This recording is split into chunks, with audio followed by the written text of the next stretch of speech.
Hello dear student, how are you? I hope you all are healthy and well-being. तो welcome back in very amazing video. So now we discuss about the reproductive health.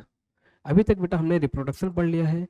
अब हम लोग बात करेंगे reproductive health के बारे में कि रिप्रोडक्टिव हेल्थ है क्या एक्चुअल में, है ना। रिप्रोडक्शन तो पता है हमको, रिप्रोडक्शन ऑफ द प्रोजेनी, है ना। अपने जैसी संतान को पैदा करना बेटा रिप्रोडक्शन कहलाता है।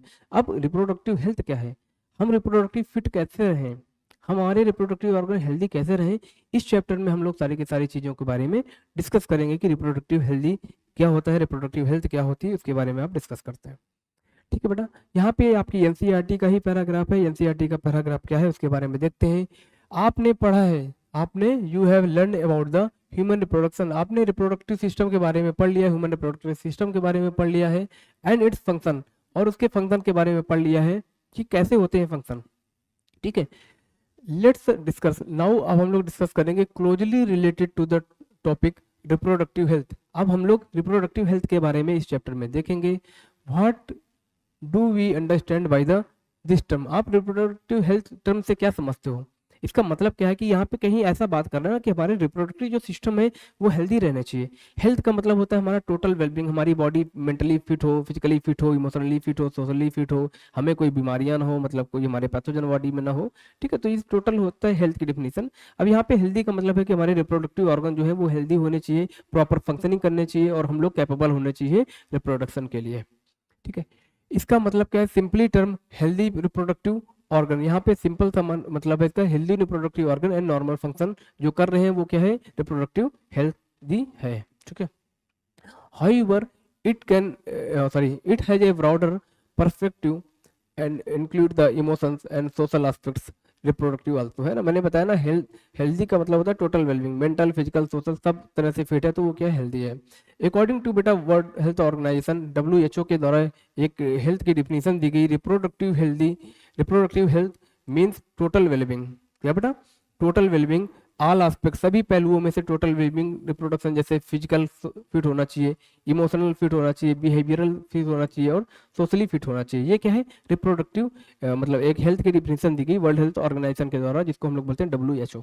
ठीक है, therefore society with society with people having physiologically functionally normal reproductive organs and normal emotions, behavioral interactions among them, all sex related aspects might be called the reproductive healthy। जब सारी की सारी चीजें मेंटली फिट है, physically fit है, उसके reproductive organ सारे के सारे फिट है ना, तो उसको अपन क्या बोलेंगे, रिप्रोडक्टिव हेल्दी बोलेंगे। Why it significance to the main reproductive, why it is significant to the main reproductive health, है ना। ये क्यों महत्व रखता है, क्योंकि भाई अगर हमारा रिप्रोडक्टिव हम फिट नहीं होंगे तो हम कैपेबल नहीं है रिप्रोडक्शन के लिए, हम प्रोजेनी को पैदा नहीं कर सकते, हमारी बॉडी में गैमेट का फॉर्मेशन प्रॉपर नहीं हो पाएगा, फीमेल में फीमेल गैमेट का फॉर्मेशन नहीं हो पाएगा, है ना। वो हेल्दी नहीं है, उनके प्राइमरी सेक्स ऑर्गन हमारे हेल्दी नहीं है, तो कहीं ना कहीं बेटा हमारे रिप्रोडक्टिव हेल्थ इम्पैक्ट होगा, हमें दिक्कतें आएंगी, दिक्कत का सामना करना पड़ेगा। ठीक है, what are method take up the achieve, आपको हेल्दी रहने के लिए क्या करना है, आपको हेल्दी रहने के लिए बेटा अपनी डाइट को फॉलो करना है।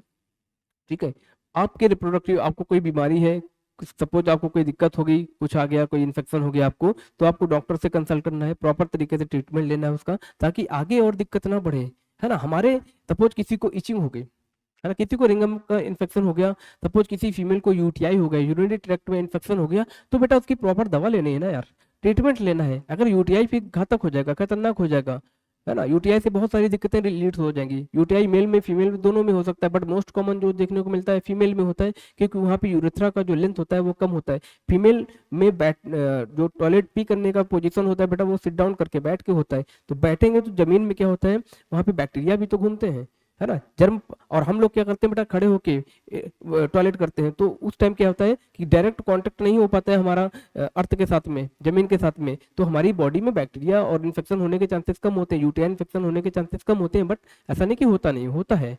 ठीक है, चलो बेटा आगे देखेंगे रिप्रोडक्टिव हेल्थ, है ना, इसकी प्रॉब्लम क्या थी और इसका स्ट्रेटजी क्या है इसकी, है ना, कैसे आप इसको सही कर सकते हैं। ठीक है, स्ट्रेटजीज इसकी देखेंगे हम लोग, प्रॉब्लम्स देखेंगे इसके बारे में।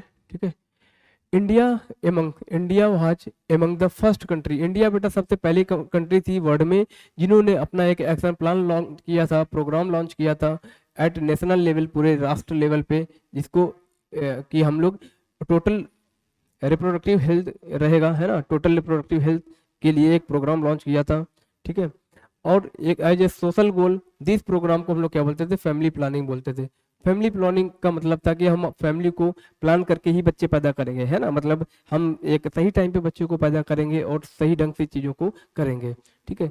ये कब हुआ था बेटा, 1951 में हुआ था। इन्होंने and were periodically assisted over the past decade, ठीक है। Improve programme covering wider reproductive related areas currently operate under the popular name reproductive and child health care, ठीक है, आरसीएच के नाम से जानते हैं। पहले क्या हुआ था बेटा, फैमिली प्लानिंग, है ना। फैमिली प्लानिंग जो था 1951 में आया था, इस बात को याद रखना। इंडिया ने फर्स्ट नेशन, अपनी इंडिया कंट्री है, वर्ल्ड में सबसे पहली बार इन्होंने फैमिली प्लानिंग लागू किया, है ना।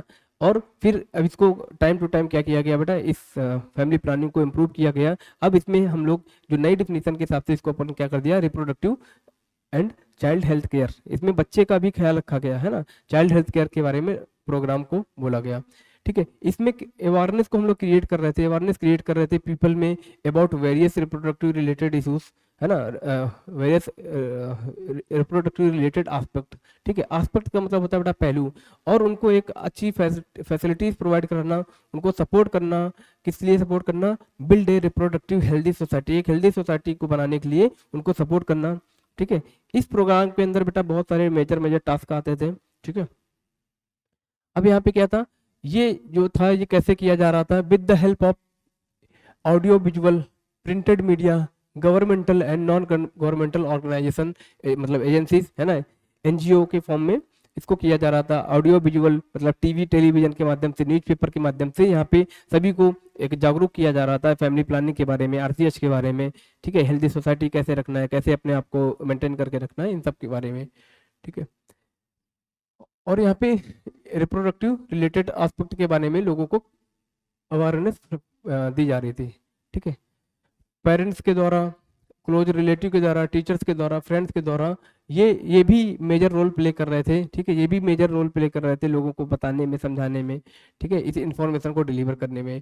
Introduction of the sex education in college schools, है ना, introduction of sex education should be also encourage the provide right information to the young ones, जो नए यंग वंस हैं, जो नए नए बच्चे हैं, है ना, यंग वंस हो रहे हैं, प्यूबर्टी के फेस में जा रहे हैं, तो उनको एक अवेयरनेस दी जाए, एक अच्छी करेक्ट इन्फॉर्मेशन दी जाए बच्चों को, ठीक है। तो स्कूल में सेक्स एजुकेशन का इम्प्लीमेंट होना बेटा बहुत जरूरी है, ठीक है। तो और बच्चों से क्या किया जाए, डिस्करेज किया जाए children from the believing the myth, myth जो है ना, गलत जो वहम होता है उसको डिस्करेज किया जाए, उनको राइट इन्फॉर्मेशन दी जाए, तभी ऐसी चीजें होती हैं, ठीक है। Having misconception about sex related aspect, ठीक है, सेक्स रिलेटेड एस्पेक्ट, ठीक है। प्रॉपर इन्फॉर्मेशन देनी चाहिए अबाउट द रिप्रोडक्टिव ऑर्गन्स के बारे में, उनको पता होना चाहिए कि रिप्रोडक्टिव ऑर्गन जो है इसका क्या फंक्शन होता है और कैसे फंक्शन करता है, ठीक है। तभी तो आगे चल के वो बेटा चीजों को समझ पाएंगे, प्रॉपर तरीके से कर पाएंगे। उनको बताना चाहिए, पता होना चाहिए कि भाई मेंस्ट्रुअल साइकिल भी होता है, उसमें ओवुलेशन भी होता है, इस टाइम ओवुलेशन होता है, अगर इस टाइम सेक्सुअल कॉन्टेक्ट करेंगे तो प्रेगनेंसी हो जाएगी। तभी तो बेटा उनको पता होगा कि कब करना है प्रेगनेंसी, कब नहीं करना है, कब सेक्सुअल कॉन्टेक्ट करना है। उनको पता ही नहीं बेटा, वो जब मन आया करते चले जा रहे हैं और बहुत सारे बच्चे पैदा होते चले जा रहे हैं, है ना। तो ऐसा नहीं करना है, उनको अवेयरनेस, उनको फैमिली प्लानिंग के बारे में बताना चाहिए कि जो छोटी फैमिली होती है, स्मॉल फैमिली बेटर होती है ना, उसकी हम लोग चाइल्ड की अच्छे से केयर कर पाएंगे, उसको सारी फैसिलिटीज दे पाएंगे, ठीक है। तो ये सब चीजें बेटा पता होना चाहिए, ठीक है। एडोलसेंस में क्या क्या चेंजेस होते हैं उसके बारे में पता होना चाहिए। Safe and hygienic sexual contact क्या होता है, सेक्सुअल प्रैक्टिस क्या होती है, उसके बारे में पता होना चाहिए। सेक्सुअली ट्रांसमिटेड डिजीज के बारे में पता होना चाहिए, जैसे एड्स के बारे में पता होना चाहिए, ठीक है।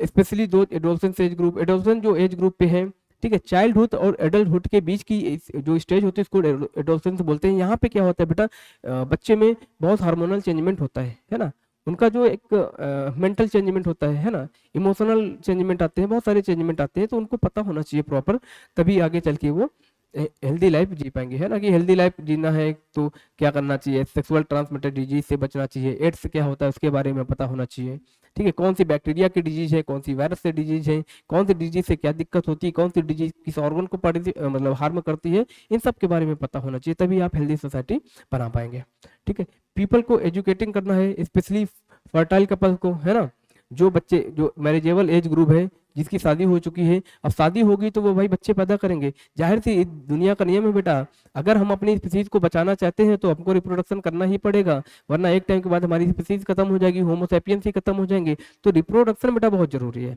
रिप्रोडक्शन बहुत जरूरी है। एक डार्विन साइंटिस्ट थे बेटा, इवोल्यूशन में मैं आपको बताऊंगा, उन्होंने बोला था रिप्रोडक्टिव फिटनेस, जो ज्यादा फिट है वो ज्यादा बच्चे पैदा कर रहा है, ज्यादा प्रोजनी पैदा कर रहा है, अपने जैसी संतान को पैदा कर रहा है और अपना इस नेचर में एग्जिस्टेंस को बना के रखे हुए हैं।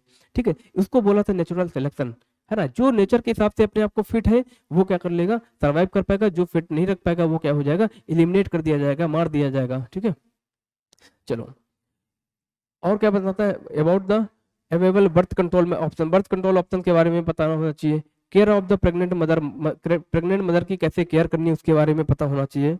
ठीक है, पोस्ट नेटल केयर, बर्थ हो गई उसके बाद क्या हुआ, जो बच्चा है उसकी कैसे केयर करनी चाहिए। ठीक है, मदर मदर और चाइल्ड की केयर कैसे करनी चाहिए। Importance of the breast feeding, breast feeding के बारे में बताना चाहिए कि भाई ब्रेस्ट फीडिंग से जो मिल्क होता है उसमें कोलेस्ट्रॉम होता है, एंटीबॉडी मिलती है, आईजी एंटीबॉडी मिलती है, अभी इसके पहले जस्ट मैंने रिप्रोडक्शन चैप्टर में पढ़ा है आपको। ठीक है, इक्वल अपॉर्चुनिटी देनी चाहिए मेल और फीमेल चाइल्ड के बारे में, मेल और फीमेल चाइल्ड को इक्वल अपॉर्चुनिटी देनी चाहिए। ऐसा नहीं कि भाई फीमेल चाइल्ड अच्छी होती है मेल चाइल्ड अच्छा होता है, दोनों को बेटा समान मात्रा में उनको अपॉर्चुनिटी देनी चाहिए, इक्वल इंपॉर्टेंस देनी चाहिए।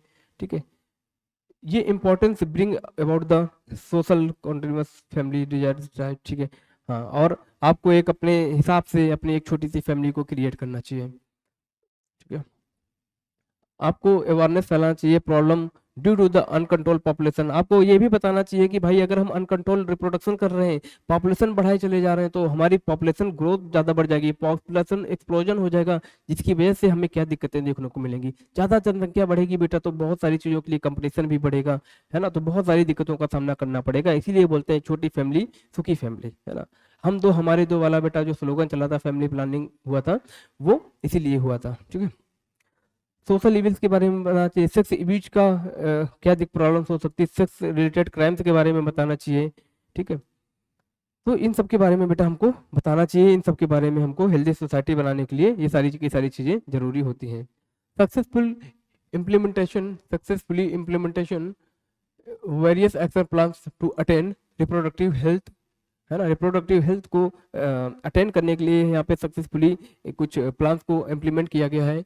ठीक है, स्ट्रॉन्ग इंफ्रास्ट्रक्चरल फैसिलिटीज देनी चाहिए, प्रोफेशनल एक्सपर्टीज होनी चाहिए, है ना, मटेरियल की सपोर्ट होनी चाहिए। दीज एसेंशियल होता है provide to medicinal assist, medical के जो असिस्टेंस होते हैं उसको प्रोवाइड कराने के लिए ज़रूरी होता है। रिप्रोडक्टिव रिलेटेड प्रॉब्लम्स जैसे प्रेगनेंसी, ठीक है, डिलीवरी कैसी होती है, एसटीडी के बारे में पता होना चाहिए, एबॉर्शन के बारे में, कंट्रासेप्शन क्या होता है, मेंस्ट्रुअल प्रॉब्लम्स क्या होती हैं, इनफर्टिलिटी क्या होती है, ये सब। ठीक है, implementation of the better technique, better अच्छी अच्छी टेक्निक का इम्प्लीमेंटेशन करना चाहिए, नई नई तकनीकियों का उपयोग करना चाहिए टाइम टू टाइम। ठीक है, और जिसकी वजह से मोर इफिशियंटली केयर हो सके पीपल्स की। ठीक है, एक होता है एमनियोसेंटेसिस, एमनियोसेंटेसिस का बेटा लीगली चेक, है ना, लीगली जो था check, amniocentesis for determination legally check increase the means female foeticide. देखो बेसिकली क्या हुआ, एमिनोसेंटेसिस था लीगली, या ये कब किया जाता था, जब कोई फीटस है ना, उसमें कोई सेक्स रिलेटेड बीमारियां है, जेनेटिक डिसऑर्डर है, कोई इसमें बीमारी है कि अगर उसका डेवलपमेंट होगा तो फीटस मतलब फीटस तो एक्सपायर हो जाएगा, या फिर वो नॉर्मल लाइफ अपनी सर्वाइव नहीं करा पाएगा, चाइल्ड जब बर्थ हो जाएगा उसका, या फिर मदर को प्रॉब्लम हो जाएगी, है ना, उसकी वजह से, तब उस केस में इम्यूनोसेंटेसिस किया जाता था। ठीक है, उसकी जेनेटिक डिसऑर्डर को जानने के लिए। बट लोगों ने क्या किया, इस इम्यूनोसेंटेसिस का यूज फीमेल की फ्यूटिसाइड में करा दिया, है ना, फीमेल को मारने में उन्होंने सेक्स का डिटर्मिनेशन करा दिया।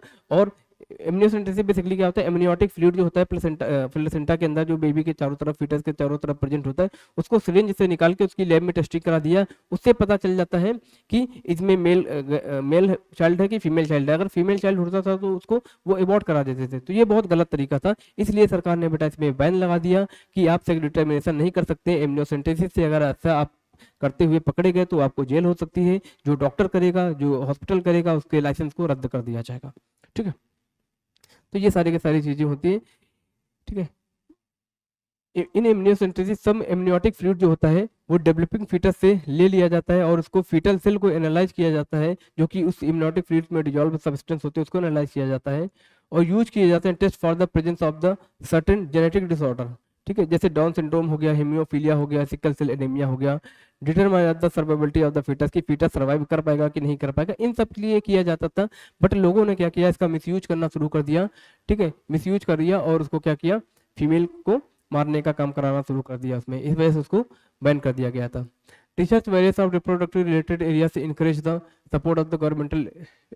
ठीक है, हाँ, नए नए मेथड्स को फॉर्म करने के लिए, नए नए मेथड्स को लाने के लिए क्या हो रहा है कि रिसर्च की जाती है ना, नई नई तकनीकों को लाने के लिए रिसर्च की जाती है। एनजीओ और हमारे गवर्नमेंट ऑर्गेनाइजेशन जो होते हैं वो इन सब को मतलब एक तरह से क्या करते हैं, बढ़ावा देते हैं।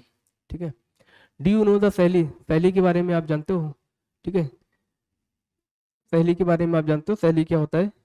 ठीक है, इसके पहले बेटा कुछ छूट गया है ना, इसके पहले जो है वो छूट गया है, उसके पहले क्या छूटा है उसके बारे में देख लेते हैं जरा हम। हाँ, सो बेटा यहाँ पे क्या था, हाँ सैली के बारे में हम लोग देख रहे थे। ठीक है, कि जो एक क्या आप सैली के बारे में जानते हैं? सैली क्या है बेटा, एक न्यू ओरल कंट्रासेप्टिव होती है। ठीक है, मेडिसिन से दवा होती है जो कि फीमेल के द्वारा बनाई गई है, मतलब फीमेल के लिए बनाई गई है। किसके द्वारा बनाई गई है बेटा, वो क्या है, CDRI, central drug research institute जो होता है, ये कहाँ पे, CDRI लखनऊ में है। इसके द्वारा क्या बनाई गई, CDRI ने डेवलप करी पहली जो नॉन स्टेरॉयडल पिल्स होती है, फीमेल के लिए यूज की जाती है एज ए कंट्रासेप्टिव। ठीक है, बेटर अवेयरनेस होना चाहिए अबाउट सेक्स रिलेटेड मैटर्स के बारे में। Increase number of medically assisted delivery का नंबर इंक्रीज होना चाहिए। बेटर नेटल केयर होनी चाहिए, पोस्ट नेटल केयर होना चाहिए। और फीमेल्स की जो फीमेल और इन्फेंट की मोर्टेलिटी है ना, मरने की जो दर है वो कम होनी चाहिए। ऐसा नहीं कि भाई कोई प्रेगनेंसी हुई और उसमें फीमेल भी मर गई और बेटा वो जो इन्फेंट है वो भी मर गया, ऐसा नहीं होना चाहिए। मेडिकल फैसिलिटी जितनी एडवांस होगी हमारे लिए उतना ही अच्छा होगा। इसलिए क्या होना चाहिए, जो भी प्रेगनेंसी है, कोई फीमेल प्रेग्नेंट है तो उसको डॉक्टर के टच में रहना चाहिए, डॉक्टर से कंसल्ट करना चाहिए, कब कैसे क्या प्रॉब्लम्स आएंगी उनको कैसे सॉल्व करना है वो डॉक्टर आपको गाइड करेगा। ठीक है, चलो, increase the number of the couples with the small family के बारे में कपल्स को वो करना चाहिए, मतलब मोटिवेट करना चाहिए कि स्मॉल फैमिली है, स्मॉल फैमिली के क्या क्या फायदे होते हैं, उन सब के बारे में। बेटर डिटेक्शन होना चाहिए, STD के बारे में उनका केयर हो जाना चाहिए। ओवरऑल जो होता है मेडिकल फैसिलिटीज जो होती हैं for all sex related problem वो इम्प्रूव होनी चाहिए। All indicate improve reproductive health of the society. ठीक है, ये सारा का सारा जो होता है हमारे हेल्दी सोसाइटी के लिए अच्छा है, हमारी हेल्दी सोसाइटी बनाने के लिए रिस्पॉन्सिबल होता है। ठीक है, population and stabilisation and birth control के बारे में यहाँ पे बताया गया है कि जो पॉपुलेशन होती है उससे क्या दिक्कत होती है, स्टेबलाइजेशन एंड बर्थ कंट्रोल। ठीक है, लास्ट सेंचुरी जो था, last century around the development in the various field significantly improve the quality of the life of people. धीरे धीरे लास्ट सेंचुरी से क्या हुआ बेटा, हमारा जो ह्यूमन का लाइफ है वो बेटा अच्छा होता चला गया है ना, मेडिकल फैसिलिटीज बढ़ती चली गई। पहले क्या होता था बेटा, कोई सपोज प्रेगनेंसी हुई तो उसमें फीटस भी, इन्फेंट भी मर जाता था और मदर भी मर जाती थी, क्योंकि lack of the medical facilities. वहाँ पे मेडिकल फैसिलिटी उतनी एडवांस नहीं थी, बट अब क्या है, मेडिकल फैसिलिटी एडवांस है। ऐसा नहीं कि कोई प्रेगनेंसी तो अब नॉर्मल केस हो गया यार, है ना, चाइल्ड बर्थ कराना तो भाई हॉस्पिटल में गए, सिजेरियन डिलीवरी हो गई, 10-15 मिनट में चाइल्ड बेटा बॉडी से बाहर आ गया, है ना। पहले क्या होता था, ये सब फैसिलिटीज नहीं थी तो मदर को बहुत पेन बियर करना पड़ता था और उसकी वजह से उनकी डेथ भी हो जाती थी। किसी और भी कुछ रीजन्स होते थे, है ना, जिसकी प्रॉपर डिटेक्शन नहीं हो पाता था, कोई इन्फेक्शन है इस वजह से भी प्रॉब्लम्स क्रिएट हो जाती थी। ठीक है, इंक्रीज हेल्थ फैसिलिटीज, जैसे जैसे जबकि अब टाइम क्या है, हेल्थ फैसिलिटी इंक्रीज होगी, बेटर लिविंग कंडीशंस हो गई। ठीक है, सारी की सारी चीज़ें हो गई। हाँ, जो वर्ल्ड की पॉपुलेशन थी विच अराउंड 2 बिलियन, है ना, ये यहाँ से क्वेश्चन आता है बेटा कि वर्ल्ड की पॉपुलेशन जो थी वो 2 बिलियन थी, कब? ठीक है, इन 19, है ना, 1900 में 2 बिलियन थी। अब ये रॉक्ड हो गई बेटा 6 बिलियन हो गई, कब? 2000, सन 2000 में। ठीक है, वर्ल्ड की पॉपुलेशन 2 बिलियन थी, 2 बिलियन बोले तो 2000 मिलियन 1900 में, अब ये 6 बिलियन हो गई 2000 में। ठीक है, ठीक, और उसके बाद एंड 7.2 बिलियन हो गई 2011 में। ठीक है, ये सिमिलर ट्रेंड अगर ये धीरे धीरे ऑब्जर्व देखने को मिला है इंडिया में, अभी भी चल रहा है, बढ़ता पॉपुलेशन हमारी बढ़ती चली जा रही है। आवर पॉपुलेशन विच अप्रोक्सीमेट कितनी 350 मिलियन है एट अ टाइम। एनसीईआरटी के अकॉर्डिंग आप फॉलो करेंगे, नीट में क्वेश्चन आता है तो आप ये बोलेंगे 350 मिलियन है at a time our independence. ठीक है, जब हमारी आज़ादी हुई थी तो वो क्या थी, हाँ ठीक है, आज़ादी के टाइम से क्या हुआ बेटा, हमारी पॉपुलेशन बहुत ज़्यादा बढ़ गई और वो क्रॉस कितना कर गई, वो 1.2 बिलियन इन मई 2011 इतना हो गया। ठीक है, इस बात को याद रखना कि सिमिलर ट्रेंड बढ़ता रहा तो हमारी पॉपुलेशन इंडिया अभी बढ़ रही है हमारी पॉपुलेशन। ठीक है, our population which was approximate 350 million at the time of our independence. 350 जो मिलियन था इंडिपेंडेंस के टाइम था, है ना, इंडिपेंडेंस मतलब जब हमें आज़ादी मिली थी तो 350 मिलियन था। ठीक है, अब ये हुई, ये रीच हो गई किसमें, बिलियन मार्क बाई 2000 में। ठीक है, अब ये क्रॉस कर गई 1.2 बिलियन इन मई 2011। ठीक है, इस बात को याद रखना। रैपिड डिक्लाइन ये कैसे हुआ, a rapid decline in death rate, maternal mortality rate and infant mortality rate, जिसको आईएमआर से बोलते हैं, मदर मोर्टेलिटी रेट को एमएमआर से बोलते हैं, ये डिक्लाइन हुआ तभी तो पॉपुलेशन हमारी बढ़ती चली गई, क्योंकि हमारी मेडिकल फैसिलिटी इतनी एडवांस हो गई। ठीक है, इंक्रीज हो गया in the number of the people, reproductive age के नंबर के पीपल का लेवल बढ़ गया, मतलब लेवल हो गया, इंक्रीज हो गया। ठीक है, ये सब हो गया। और रिप्रोडक्टिव जो चाइल्ड केयर हो गई, आरसीएस प्रोग्राम हो गया थ्रू, जिसकी वजह से हम लोग क्या कर रहे हैं, जो पॉपुलेशन ग्रोथ को, ठीक है, हाँ, RCS programme through which could be down the population growth rate, it was only marginal according, है ना। इससे हमने क्या किया, जो आरसीएस प्रोग्राम से था उससे हमने सिर्फ मार्जिनल थोड़ी ही पॉपुलेशन पे ग्रोथ पाया, बट ज़्यादा पॉपुलेशन पे ग्रोथ हम लोग इस पे नहीं कर पाए, मतलब पॉपुलेशन ग्रोथ को रोक नहीं पाए है। उसके लिए हमको कुछ और एडवांस तरीके चाहिए होते हैं। ठीक है, जब 2011 की जनगणना हुई थी, सेंसस का मतलब होता है बेटा जनगणना। ठीक है, इसकी रिपोर्ट में पॉपुलेशन जो ग्रोथ थी वह लेस देन 2%, है ना, 20/1000, ठीक है, पर ईयर था। Rate at which our population could be increase rapidly, अब इस टाइम हमारी पॉपुलेशन इंक्रीज हो गई, अलार्मिंग हो गई बेटा ग्रोथ रेट। ठीक है, lead to an absolute scarcity. ठीक है, बेसिस ऑफ रिक्वायरमेंट, हाँ, हमारी जो रिक्वायरमेंट है, अब इतनी हमारी पॉपुलेशन बढ़ गई कि बेटा जो हमारी बेसिक नीड्स होती हैं, बेसिक जरूरतें होती हैं, उनको वो भी हमको संसाधन नहीं मिल पाएंगे।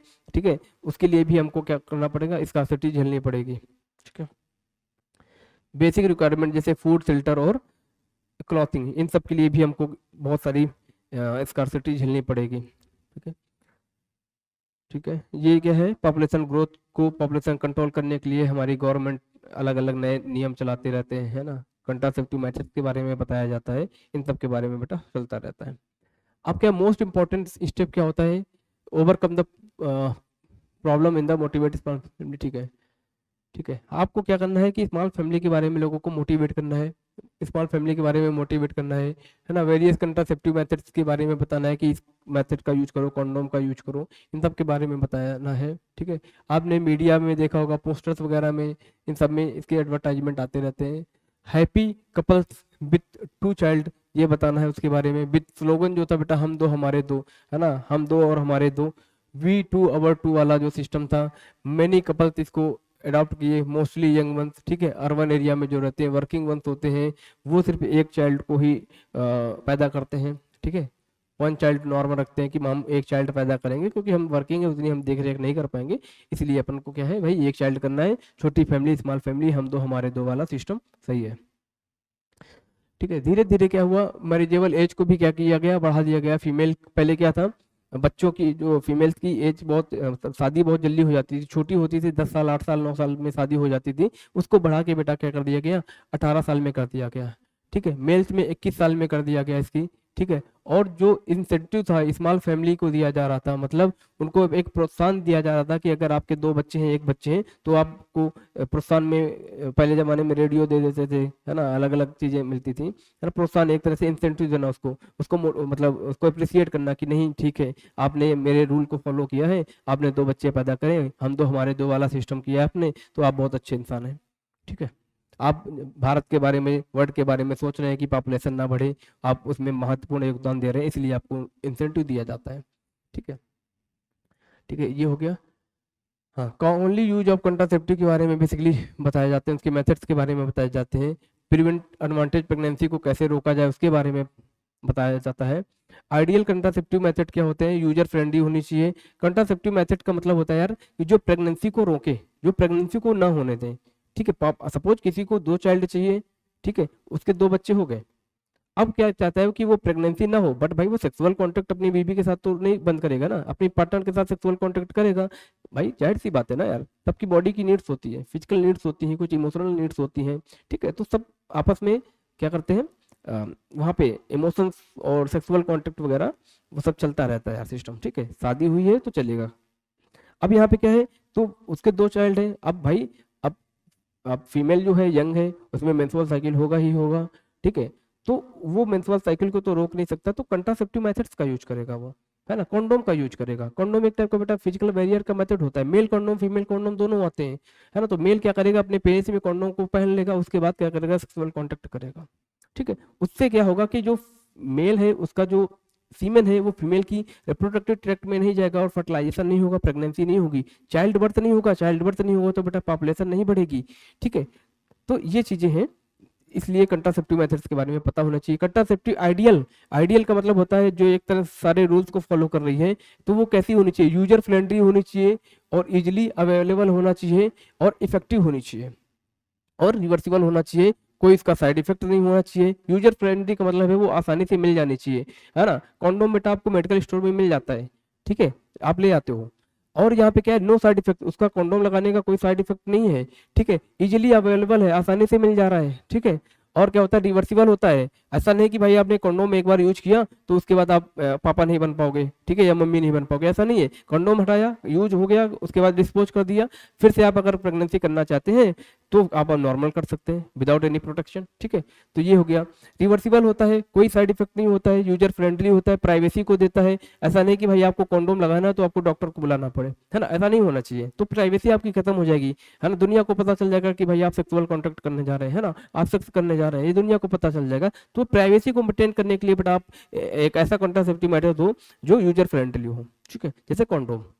आसानी से बेटा इसका यूज जो है बहुत बढ़ गया, इस टाइम यूज ज्यादा होता है क्योंकि इसके एडवांटेज होते हैं। एक तो कंट्रासेप्टिव की तरीके काम करता ही करता है और हमारी बॉडी को बेटा सेक्सुअल ट्रांसमिटेड डिजीज से भी बचाता है, हाँ। तो डबल बेनिफिट की वजह से बेटा कॉन्डोम का यूज ज्यादा होता है, ठीक है। हाँ, ये आपकी सेक्सुअल ड्राइव पे कोई इंटरफेयर ना करे। पता आपने एक बार इसका कॉन्डोम का यूज किया, कोई भी कंट्रासेप्टिव मेथड का यूज किया, उसके बाद आपका सेक्स करने का मन खत्म हो गया, आपकी डिजायर खत्म होगी, आपकी इच्छा खत्म होगी अपने पार्टनर के साथ में सेक्सुअल कॉन्टेक्ट करने की। ऐसा बिल्कुल नहीं होना चाहिए, ठीक है। ऐसा हो रहा है तो मतलब वो आइडियल कंट्रासेप्टिव मेथड नहीं है, ठीक है। और के sexual act on the user, ठीक है। A wide range of the contraceptive methods presently available, यहाँ पे बहुत तरीके के कंट्रासेप्टिव मेथड्स अवेलेबल हैं, तो अलग अलग टाइप के होते हैं, ठीक है। इनको ब्रॉडली ग्रुप में डिवाइड करते हैं, कैटेगरीज में डिवाइड करते हैं। जैसे नेचुरल मेथड्स, नेचुरल को हम लोग क्या बोलते हैं, ट्रेडिशनल बोलते हैं, बैरियर बोलते हैं, आईयूडीज बोलते हैं, इंट्रा यूटाइन डिवाइसेस, ओरल कंट्रासेप्टिव बोलते हैं, और इंजेक्टेबल कुछ इम्प्लांट्स होते हैं, सर्जिकल मेथड्स वगैरह भी होते हैं। नेचुरल होता है बेटा, नेचुरल के बाद वेरियर हो गया, वेरियर में और क्या हो गया, वेरियर में कॉन्डोम से आईयूडीज हो गई, इंट्रा यूटाइन डिवाइसेस हो गई जो यूट्रस में लगाई जाती हैं। ओरल कंट्रासेप्टिव पिल्स हो गए, जैसे सैली की बात कर रहे थे, पिल्स का मतलब छोटी छोटी गोलियां, ठीक है, टैबलेट्स के फॉर्म में। इंजेक्टेबल्स हो गए मतलब इंजेक्शन, इम्प्लांट्स मतलब स्किन के नीचे लगा दिए जाते हैं, इम्प्लांट्स होते हैं, एस्ट्रोजन प्रोजेस्टेरोन हार्मोन्स की कॉम्बिनेशन से बनते हैं। सर्जिकल मेथड मतलब वैसेक्टोमी ट्यूबोक्टोमी, है ना। वास्ट डिफरेंस को ही कट कर दो भाई, गैमेट का ट्रांसपोर्ट ही नहीं होगा तो आगे इजैकुलेशन में स्पर्म जाएगा ही नहीं, सेमिनल प्लाज्मा सिर्फ निकलेगा। फेलोपियन ट्यूब को काट दोगे तो बेटा ओवरी से एक निकलेगा, बट वो एम्पुलर रीजन पे पहुंच नहीं पाएगा, तो भी बेटा फर्टिलाइजेशन नहीं होगा। तो ये सारे के सारे मेथड्स होते हैं। नेचुरल मेथड की बात करेंगे हम लोग। नेचुरल मेथड क्या होता है उसके बारे में देखते हैं। ये प्रिंसिपल किस पे काम करता है, इसका प्रिंसिपल क्या होता है, अवॉइडिंग चांसेस ऑफ द ओवा एंड स्पर्म मीटिंग। स्पर्म और ओवा की मीटिंग को रोक दिया गया है, यहाँ पे स्पर्म और ओवा की मीटिंग को रोक दिया गया नेचुरल तरीके से। कैसे बेटा, नेचुरल तरीके से। तो इसको हम लोग क्या बोलते हैं, नेचुरल मेथड बोलते हैं। इसमें क्या होता है, पीरियोडिक अब्सिस्टेंस होता है ना। मतलब यहाँ पे जब मेंस्ट्रुअल साइकिल हो रही है, ठीक है, उस टाइम क्या होना चाहिए, इसको सेक्सुअल कांटेक्ट नहीं बनना करना चाहिए। Such method in couples avoid the abstinence from the quarters from day 10 to 70। इस टाइम क्या होता है, क्योंकि देखो 14 डे पे ओवुलेशन होता है, मैंने बताया था, ठीक है। अब एक एक की लाइफ जो होती है 24 आवर होती है, ठीक है। और स्पर्म जो होता है 3 दिन तक जिंदा रहता है बेटा, ठीक है। अब यहाँ पे 10 to 17 डे बोला गया, 10 to 17 डे बोला गया है, तो ये बात सही है, ठीक है। ये फर्टाइल पीरियड के अंतर्गत ही आ जाएगा। सपोज किसी फीमेल का 14 डे पे ओवुलेशन हुआ और 14 डे पे ही मेल गया सेक्सुअल कांटेक्ट बना लिया तो फर्टिलाइजेशन हो जाएगा। सपोज कोई मेल का कोई मेल दूर रहता है अपनी फीमेल से, उसने क्या किया, 3 दिन पहले सेक्सुअल कांटेक्ट किया, ठीक है, 3 दिन पहले सेक्सुअल कांटेक्ट किया, तो स्पर्म तो 3 दिन तक जिंदा रहेगा, अप्रॉक्स 3 दिन तक जिंदा रहेगा। तो 14 डे पे आसानी पे जैसे ही ये रहेगा तो क्या करेगा, फर्टिलाइज कर लेगा, ठीक है। तो ऐसे जैसे 14 के बाद किसी ने किया, 14, 15, 16 कुछ भी करेगा तो भी क्या हो जाएगा, फर्टिलाइजेशन हो जाएगा। इसलिए बोलते हैं कि फर्टाइल पीरियड में, जब फर्टाइल पीरियड होता है इस टाइम सेक्सुअल कांटेक्ट नहीं करना चाहिए। पीरियोडिक अब्सिस्टेंस इसको बोलते हैं, ठीक है। जब अब्सेंट होना, पीरियोडिक एब्सेंस होना, जब उसका मेंस्ट्रुअल साइकिल चल रहा है, उसको उस टाइम रोक लेना, ठीक है। चलो, इस टाइम क्या होता है, ओवुलेशन होता है, इस टाइम ओवुलेशन होता है, इस टाइम आपको बचना चाहिए, सेक्सुअल कांटेक्ट नहीं करना चाहिए। चांसेस ऑफ फर्टिलाइजेशन जो होते हैं इस टाइम वेरी हाई होते हैं, ठीक है। इसको हम लोग क्या बोलते हैं, फर्टाइल पीरियड बोलते हैं। Therefore by the abstaining from the coitus during the this period, इस टाइम क्या होना चाहिए, बचना चाहिए, है ना, आपको बचाव करना चाहिए। कंट्रासेप्शन कुड बी प्रिवेंटेड, ठीक है। विड्रॉल मेथड होता है, कोइटस इंटरप्ट बोलते हैं। विड्रॉल मेथड का मतलब जैसे ही इजैकुलेशन होने वाला हो, पेनिस को आप बेटा फीमेल के रिप्रोडक्टिव ट्रैक्ट से बाहर कर लो, ये क्या होता है, विड्रॉल मेथड, निकाल देना, ठीक है। कोइटस इंटरप्टेड, कोइटस को आपने रोक दिया, पेनिस को बाहर कर लिया, ठीक है। तो ये क्या होता है, विड्रॉल मेथड होता है। ये भी अनदर टाइप का मेथड्स होता है जो कि मेल पार्टनर क्या करता है, विड्रॉ कर देता है her his penis from the vagina, vagina से विड्रॉ कर लेगा जस्ट बिफोर द इजैकुलेशन। जैसे ही इजैकुलेशन होना होता है वो फीमेल की रिप्रोडक्टिव ट्रैक्ट से अपने पेनिस को बाहर कर लेता है, जिसकी वजह से क्या होता है, इंसेमिनेशन नहीं होता है। क्या अवॉइड हो जाएगा, इंसेमिनेशन अवॉइड हो जाएगा। अब क्या होता है, लैक्टेशनल एमेनोरिया, ठीक है। लैक्टेशनल एमेनोरिया क्या होती है बेटा, एब्सेंसेस ऑफ द मेंस्ट्रुएशन, इस टाइम क्या होगा, मेंस्ट्रुअल साइकिल नहीं होगा। लैक्टेशन फेज जब चल रहा होगा, मैंने बताया था जब लैक्टेशन फेज होता है चाइल्ड बर्थ के बाद में, पार्चुरेशन के बाद में, मदर अपने बच्चे को ब्रेस्ट फीडिंग कराती है ना, तो उस टाइम क्या होता है, मेंस्ट्रुअल साइकिल नहीं होता है, क्योंकि प्रोलैक्टिन हार्मोन का लेवल बढ़ जाता है। ये इफेक्टिव कब तक होता है बेटा, 6 मंथ तक। 6 मंथ तक ये मान के चलते हैं कि भाई मेंस्ट्रुअल साइकिल होगा ही नहीं होगा। अगर इसके 6 मंथ तक मेंस्ट्रुअल साइकिल नहीं हो रहा है, ये कंफर्म है, उसके बाद अगर सोचो कि ये मेथड हम लोग एप्लीकेबल कर लें कि 6 मंथ के बाद भी मदर तो ब्रेस्ट फीडिंग करा रही है, तो उसमें मेंस्ट्रुएशन होगा नहीं, आसानी से हम हमारा क्या हो जाएगा, मतलब एक कंट्रासेप्टिव मेथड काम कर जाएगा, नहीं करेगा बेटा फेल हो जाएगा। 6 मंथ तक तो क्लियर है कि चलो कोई दिक्कत नहीं। 6 मंथ के बाद सपोज कोई 2 साल तक ऐसा ब्रेस्ट फीडिंग करा रही है, तो उसमें क्या होगा, प्रॉब्लम क्रिएट कर देगा ना, ठीक है। चलो, तो based on the fact of the ovulation therefore the cyclic do not the occurs during the period of the intense lactation, जब लैक्टेशन चलता है उस टाइम मेंस्ट्रुअल साइकिल नहीं होती है, ठीक है, followed by parturition. Therefore the as long mother breast feeding कराती है, चाइल्ड पूरी तरह से मदर जब ब्रेस्ट फीडिंग करा रही है, फुली चांसेस होते हैं कि कंसेप्शन ऑलमोस्ट नील, ठीक है। However this method has been the reported effective only the maximum period इसका 6 मंथ तक होता है। ऐसा नहीं कोई मतलब 2 साल तक ब्रेस्ट फीडिंग करा रही है तो उसमें मेंस्ट्रुअल साइकिल नहीं होगा और वो मां नहीं बन सकती, भाई फर्टिलाइजेशन हो जाएगा, बच्चा पैदा हो जाएगा उसमें, ठीक है। तो फिर क्या है, उसको पॉपुलेशन बढ़ जाएगी, हमको रोकना है ना। कंट्रासेप्टिव का मेथड का हम लोग यूज क्यों कर रहे हैं, क्योंकि पॉपुलेशन को रोक सकते हैं, है ना। अब ऐसे अपन जब प्रॉपर तरीके से नॉलेज नहीं होगा तो नहीं कर पाएंगे ना चीजों को यार, ठीक है। तो प्रॉपर नॉलेज जरूरी है, ठीक है। यहाँ पे कोई मेडिकेशंस का यूज नहीं होता है, कोई भी डिवाइसेस का यूज नहीं होता है इन मेथड्स में, इसके कोई साइड इफेक्ट्स नहीं होते। साइड इफेक्ट्स क्या होते हैं बेटा, ऑलमोस्ट नील होते हैं। चांसेस ऑफ फेलियर जो होता है वो क्या होता है, हाई होता है। चांसेस ऑफ फेलियर क्या होता है, हाई होता है बेटा। तो नेचुरल मेथड का फेलियर चांसेस हाई होता है, ठीक है। इसके लिए इन मेथड्स का यूज ना मतलब हाई, मतलब फेलियर चांसेस इसके हाई होते हैं। तो और थोड़ा एडवांस मेथड देखेंगे। एडवांस मेथड में बेटा बैरियर की बात करेंगे हम लोग, क्या करेंगे, बैरियर की बात करेंगे। ये जैसे ओवा और स्पर्म की मीटिंग को, फिजिकली मीटिंग को क्या कर देते हैं, प्रिवेंट कर देते हैं, उसको मीट नहीं होने दे रहे हैं। सपोज मेल ने अपने पेनिस में कॉन्डोम यूज किया, जब वो सेक्सुअल कांटेक्ट करेगा, जैसे ही इजैकुलेशन होगा तो कॉन्डोम के अंदर ही तो बेटा उसका सीमेन आ जाएगा, तो फीमेल के रिप्रोडक्टिव ट्रैक्ट में नहीं गया, वो एग से नहीं मिल पाया, फिजिकल मीटिंग को रोक दिया, ठीक है। ये एक बैरियर के तरीके काम करता है। सच मेथड जो होते हैं मेल और फीमेल दोनों के लिए प्रेजेंट होते हैं, जिसका नाम क्या होता है बेटा, कॉन्डोम, ठीक है। एक बैरियर मेथड होता है, ये जो एक थिन रबर का बना हुआ लेटेक्स की सीज होती है, ठीक है, जो कि कवर करता है, मेल के केस में बेटा कॉन्डोम किसको कवर करता है, पेनिस को कवर करता है मेल के केस में, और वजाइना और सर्विक्स जो होता है फीमेल के केस में कवर करता है। ये क्वेश्चन पूछ सकते हैं कि मेल केस में कॉन्डोम किसको कवर करता है, पेनिस को, फीमेल के केस में वजाइना और सर्विक्स को। ठीक है, जस्ट बिफोर क्वाइटस सो डेट इजैकुलेटेड सीमेन जो होता है would not inter into the female reproductive tract. जो इजैकुलेटेड सीमेन होता है फीमेल के रिप्रोडक्टिव ट्रैक्ट में नहीं जाएगा क्योंकि बैरियर मेथड का आपने यूज किया है, और इसकी वजह से कैन प्रिवेंटेड कंसेप्शन, इसकी वजह से कंसेप्शन हो जाता है। निरोध जो है बेटा एक पॉपुलर ब्रांड होता है कॉन्डोम का जो कि मेल के लिए, मेल के लिए पॉपुलर ब्रांड जो है कॉन्डोम का वो क्या है, निरोध होता है। ठीक है, यूज ऑफ कॉन्डोम जो है वो रिसेंट ईयर में क्या हो गया, बढ़ गया। क्यों बढ़ गया, क्योंकि इसके एडिशनल बेनिफिट्स होते हैं, मैंने आपको बताया था। ये कंट्रासेप्शन के तरीके तो एक्ट करता ही करता है, और किसकी तरह एक्ट करता है, सेक्सुअल ट्रांसमिटेड डिजीज को बचाने का काम कराता है। ठीक है, benefit protecting user from the contracting STI, sexual transmitted disease से बचाता है, जैसे एड्स हो गई, बोथ मेल और फीमेल। ठीक है, बोथ मेल फीमेल जो होते हैं ये कॉन्डोम डिस्पोजेबल होते हैं, एक बार यूज करने के बाद क्या होता है उसको फेंक दिया जाता है, फिर दूसरी बार करेंगे सेक्सुअल कॉन्टैक्ट तो नया कॉन्डोम लाएंगे। ठीक है, अब ये क्या होता है, सेल्फ इंसर्टेड होते हैं, मैंने आपको बताया था यूजर फ्रेंडली होना चाहिए, प्लस प्राइवेसी को देना चाहिए। ऐसा नहीं कि आप कॉन्डोम लेने गए और आप उसको डॉक्टर को लेके आ रहे भैया कॉन्डोम लगा दो, है ना, तो ऐसा नहीं होना चाहिए, फिर तो आपकी प्राइवेसी खत्म हो जाएगी। ये आप खुद से लगा लेते हो यार। ठीक है, ये प्राइवेसी देती है किसको, यूजर को। अब एक होता है डायफ्राम, ठीक है, सर्वाइकल कैप और वॉल्स, ये भी बेटा बैरियर के मेथड्स होते हैं, ये भी रबर के बने हुए होते हैं, ये इंसर्टेड होते हैं फीमेल के रिप्रोडक्टिव ट्रैक्ट में, और ये सर्विक्स को कवर करते हैं ड्यूरिंग क्वार्टर्स। ये जो बेटा सर्वाइकल कैप डायफ्राम वॉल्स हैं ये क्या होते हैं, रीयूजेबल होते हैं। फीमेल इसको यूज करने के बाद प्रॉपर तरीके से क्लीन करने के बाद फिर से जब सेक्सुअल कॉन्टेक्ट करेगी तब वो कर सकती है। फीमेल की सर्विक्स में ये मतलब लगाए जाते हैं। ठीक है, क्वार्टर्स के टाइम में सर्विक्स को कवर करते हैं। They prevent conception by the blockage the entry of the sperm, इन पर की एंट्री को ये क्या करेगा, ब्लॉक कर देगा। ठीक है, थ्रू द सर्विक्स, ठीक है, सर्विक्स में ब्लॉक कर देगा। दे आर रीयूजेबल, मैंने बताया एक बार यूज करने के बाद उसको फीमेल क्लीन कर लेगी और फिर से इसका यूज कर सकती है।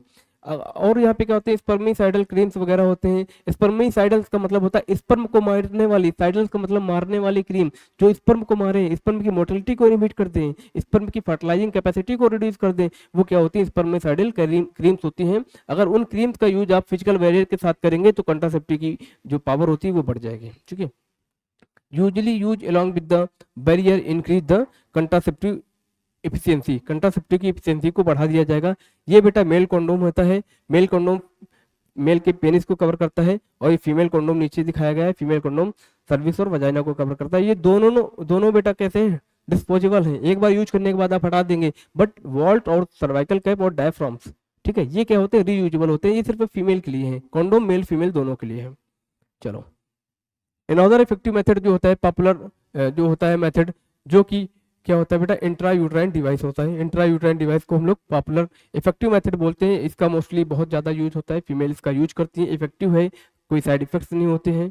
ठीक है, ये डिवाइस जो होते हैं इंसर्टेड होते हैं बाई डॉक्टर, और इस पर नर्स के द्वारा यूट्रस में लगा दिए जाते हैं थ्रू वजाइना। एक बार इस डिवाइस को लगाते हैं तो इसका लॉन्ग टाइम तक इफेक्ट रहता है। इंट्रा यूट्राइन जो डिवाइसेस होती हैं ये प्रेजेंटली बेटा अवेलेबल होती हैं, ठीक है, नॉन मेडिकेटेड के फॉर्म में। इस वाले चैप्टर से, इस वाले पैराग्राफ से बेटा, इस वाले पेज से, इनफर्टिलिटी और ये वाले से एक क्वेश्चन 2 क्वेश्चन जरूर आते हैं हर साल। ठीक है, तो इसको पता होना चाहिए। नॉन मेडिकेटेड आईओडी की बात करेगा तो लिपेलुप्स की बात करेगा। ठीक है, कॉपर रिलीजिंग आईओडीज, ऐसी आईओडी जो कॉपर रिलीज कर रही हैं तो उसको CU7 CUT मल्टीलोड 375, ये क्या है, कॉपर रिलीजिंग आईओडीज हैं। इन आईओडीज को बेटा एक कॉलम से मैचिंग करवा लेता है, पेपर में क्वेश्चन आता है, ये याद रखना, यहाँ से आता है। ठीक है, हार्मोन रिलीजिंग की बात करेगा तो मतलब ऐसी आईओडीज जो हार्मोन्स को रिलीज करें, जैसे प्रोजेस्टर सर्ट हो गया बेटा, LNG-20 हो गया। ठीक है, ये डिवाइस होती है, अलग अलग टाइप की डिवाइस होती हैं। जैसे नॉन मेडिकेटेड की बात करेगा लिपेलिप्स हो गया, कॉपर रिलीजिंग की बात करेगा तो CU7 हो गया, CUT हो गया, मल्टीलोड 375 हो गया। फिर से बता रहा हूँ बेटा, non medicated Lippes loop, copper releasing CU7 CUT multiload 375, hormonal releasing LNG-20, क्या LNG-20 और प्रोजेस्टा सर्ट, ये क्या होती है, हार्मोनल रिलीजिंग होती है। आईयूडी जो होती है बेटा इंक्रीज कर देती है फाइगोसाइटोसिस ऑफ स्पर्म, स्पर्म की फाइगोसाइटोसिस को इंक्रीज कर देंगी क्या आईयूडी, आईयूडी बोले तो intrauterine device with in uterus, uterus में फाइगोसाइटोसिस को इंक्रीज कर देंगी। कॉपर आयन जो होता है ये रिलीज होता है और ये सप्रेस कर देता है स्पर्म की मोटिलिटी और उसकी फर्टिलाइजिंग कैपेसिटी को। कॉपर क्या करता है स्पर्म की मोटिलिटी फर्टिलाइजिंग कैपेसिटी को सप्रेस कर देता है। ये किस आईयूडी से आएगा, कॉपर रिलीजिंग आईयूडी से आएगा, इस बात को पता होना चाहिए। ठीक है, ये स्पर्म को कैपेसिटी को रिलीज करती है। हार्मोनल रिलीजिंग जो आईयूडीज होती हैं इन एडिशनल, ये क्या करती हैं यूट्रस को अनसुटेबल बना देती हैं। हार्मोनल रिलीजिंग आईयूडी यूट्रस को अनसुटेबल बना देंगी फॉर इम्प्लांटेशन की, भाई इम्प्लांटेशन इंडोमेट्रियम में हो रहा है, यूट्रस को इतना अनसुटेबल बना दिया कि इम्प्लांटेशन ही नहीं हो पा रहा है। ठीक है, एंड सर्विक्स हॉस्टाइल, सर्विक्स को बेटा हॉस्टाइल कर देंगी। हॉस्टाइल का मतलब होता है कि उसको एक फैगोसाइटिक कर देंगी ताकि स्पर्म आए तो उसको खा जाए। ठीक है, आईयूडी आइडियल कंट्रासेप्टिव जो होते हैं किसके लिए, फीमेल्स के लिए होते हैं हु वांट डिले प्रेगनेंसी, जो अपनी प्रेगनेंसी में डिले चाहती हैं वो आईयूडी का यूज करती हैं, ये आइडियल कंट्रासेप्टिव मेथड्स होते हैं। ठीक है, या फिर अपने बच्चा, कोई छोटा बच्चा है उसका 1 साल का बच्चा है, वो चाहती है कि ये बच्चा 3 साल का हो जाए, बड़ा हो जाए, तब तक हम बच्चा कोई नया पैदा नहीं करेंगे, है ना, तब तक वो आईयूडी यूज कर सकती हैं, गैप चाहती हैं इसलिए। ठीक है, मोस्ट वाइडली जो एक्सपेक्टेड एक्सेप्टेड जो होती है मेथड्स होता है कंट्रासेप्टिव इन इंडिया, वो क्या है बेटा आईयूडी। मोस्ट वाइडली एक्सेप्टेड क्या है इंडिया में, आईयूडी होते हैं क्योंकि इसके एडिशनल बेनिफिट्स होते हैं। ठीक है, आईयूडीज अलग अलग टाइप की आईयूडीज होती है, hormonal releasing NG20 progesterone, non medicated Lippes loop, copper releasing CU7 CUT multiload, तो 75। ठीक है, आगे देखेंगे बेटा ये कॉपर टी के बारे में बात कर रहा है, ये क्या है कॉपर टी है, टी लाइक स्ट्रक्चर है इसका, कैसा है टी लाइक स्ट्रक्चर है, इसको कहाँ पे लगा दिया जाता है, इसको लगा दिया जाता है यूट्रस में थ्रू द वजाइना। इम्प्लांट्स की बात कर रहे हैं, मैंने बताया था इम्प्लांट्स वगैरह भी होते हैं, ये स्किन के नीचे लगा दिए जाते हैं, सब डर्मली लगा दिए जाते हैं, और ये क्या करते हैं हार्मोन को धीरे धीरे तक रिलीज करते हैं, धीरे धीरे रिलीज करते रहेंगे, इनका इफेक्ट जो होता है लंबे समय तक होता है। ठीक है, यहाँ पे ओरल एडमिनिस्ट्रेशन की बात करेंगे। ओरल एडमिनिस्ट्रेशन का मतलब होता है जो मुंह से लिया जाए, मुंह से टैबलेट्स खाई जाए, small doses of the either progesterone and progestogen oestrogen का कॉम्बिनेशन, इन दोनों का कॉम्बिनेशन, या तो प्रोजेस्टेरॉन को अकेले रखेंगे या फिर एस्ट्रोजन प्रोजेस्टेरॉन के कॉम्बिनेशन से बनाएंगे हम लोग क्या पिल्स, ओरल पिल्स। ठीक है, combination of another contraceptive method use to the female, ये फीमेल यूज करती हैं, they use in the form of tablet, इसको टैबलेट के फॉर्म में यूज करते हैं। पॉपुलरली इसको हम लोग क्या बोलते हैं बेटा पिल्स के नाम से जानते हैं, क्या पिल्स, छोटी छोटी गोलियां जो हार्मोनल कॉम्बिनेशन से बनी हुई है, या तो प्रोजेस्टेरॉन से बनी हुई है या फिर एस्ट्रोजन प्रोजेस्टेरॉन दोनों के कॉम्बिनेशन से बनी हुई है और कंट्रासेप्शन में हेल्प करा रही है। ये पिल्स जो होती हैं ये डेली ली जाती हैं for the period of 21 days, है ना, 21 डेज, जब जो फर्स्ट जो 5 डेज होते हैं ऑफ मेंस्ट्रुअल साइकिल, इसमें छोड़ दिया जाता है, 21 दिन तक लगातार लिया जाता है। ठीक है, उसके बाद क्या होता है 5 डेज तक आयरन की टैबलेट ली जाती है, इसमें आयरन का भी टैबलेट्स होता है। ठीक है, after a gap of the 7 day during which menstruation occur, जब मेंस्ट्रुएशन अकर होता है, जब ब्लीडिंग फेस होता है, तो उस टाइम इसमें क्या होते हैं 7 दिन का गैप करते हैं हम लोग, क्योंकि यहाँ पे देखो 21 दिन तक तो ले रहे हैं, 21 डे तक ले रहे हैं, प्लस 7 डे जहाँ पे मेंस्ट्रुएशन ब्लीडिंग फेस चल रहा है, तो टोटल कितना होगा 28 डे हो गया। 28 डे की मेंस्ट्रुअल साइकिल मैंने बताया था आपको, 28 डे 29 डे की मेंस्ट्रुअल साइकिल होती है, तो जो 7 डे होते हैं ये क्या है बेटा ब्लीडिंग फेस, 7 डे क्या है ब्लीडिंग फेस होता है, ब्लीडिंग फेस होता है, ये ब्लीडिंग होती है। इस ब्लीडिंग वाले फेज में क्या है हमारी बॉडी, फीमेल की बॉडी से ब्लड लॉस होता है, तो इस ब्लड लॉस को की कमी को पूरा करने के लिए आयरन का सप्लीमेंट होते हैं, आयरन के टैबलेट्स होते हैं, ताकि जो ब्लड लॉस हुआ है ठीक है वो कम हो सके। ठीक है, अप्रॉक्स 20 से 30 ml बेटा ब्लड लॉस होता है एक बार मेंस्ट्रुअल साइकिल में, है ना, वो फीमेल टू फीमेल वेरी कर सकता है ना, ऐसा नहीं कि सभी फीमेल में इतना होता है, जो पतली दुबली है जिसका हेल्थ सही नहीं है उसमें कम ब्लड लॉस होगा, है ना, तो आइडियल जो होता है 15 से 20 ml मानते हैं इसको। ठीक है, female desire prevent the conception. ठीक है, दे इनहिबिट ओवुलेशन, ये जो होती है बेटा पिल्स क्या करती हैं, जो ओवुलेशन होता है मेंस्ट्रुएशन जब होता है वहाँ पे ओवुलेशन को इनहिबिट कर देती हैं। ठीक है, इस बात को याद रखना, पिल्स जो होती हैं ओवुलेशन को इनहिबिट कर देती हैं, ओवुलेशन इनहिबिट होगा इसकी वजह से इम्प्लांटेशन इनहिबिट हो जाएगा, और जो सर्वाइकल म्यूकस होती है उसकी क्वालिटी को भी क्या कर देंगी चेंज कर देंगी, और उसकी स्पर्म की एंट्री को क्या कर देंगी रिटार्ड कर देंगी। कॉपर आयन क्या कर रहा था स्पर्म की एंट्री को मतलब मोटिलिटी को सप्रेस कर रहा था, पिल्स क्या कर रही है इनहिबिट कर रही है ओवुलेशन को, इम्प्लांटेशन को मतलब नहीं होने दे रही है, सर्वाइकल म्यूकस को क्या कर दे रही है थिक कर दे रही है, जिसकी वजह से स्पर्म अंदर जा नहीं पा रहा है। पिल्स जो होती हैं वेरी इफेक्टिव होती हैं, लेजर साइड इफेक्ट होता है, एज वेल एज ये फीमेल्स इसको एक्सेप्ट कर लेती हैं, फीमेल यूज करती हैं।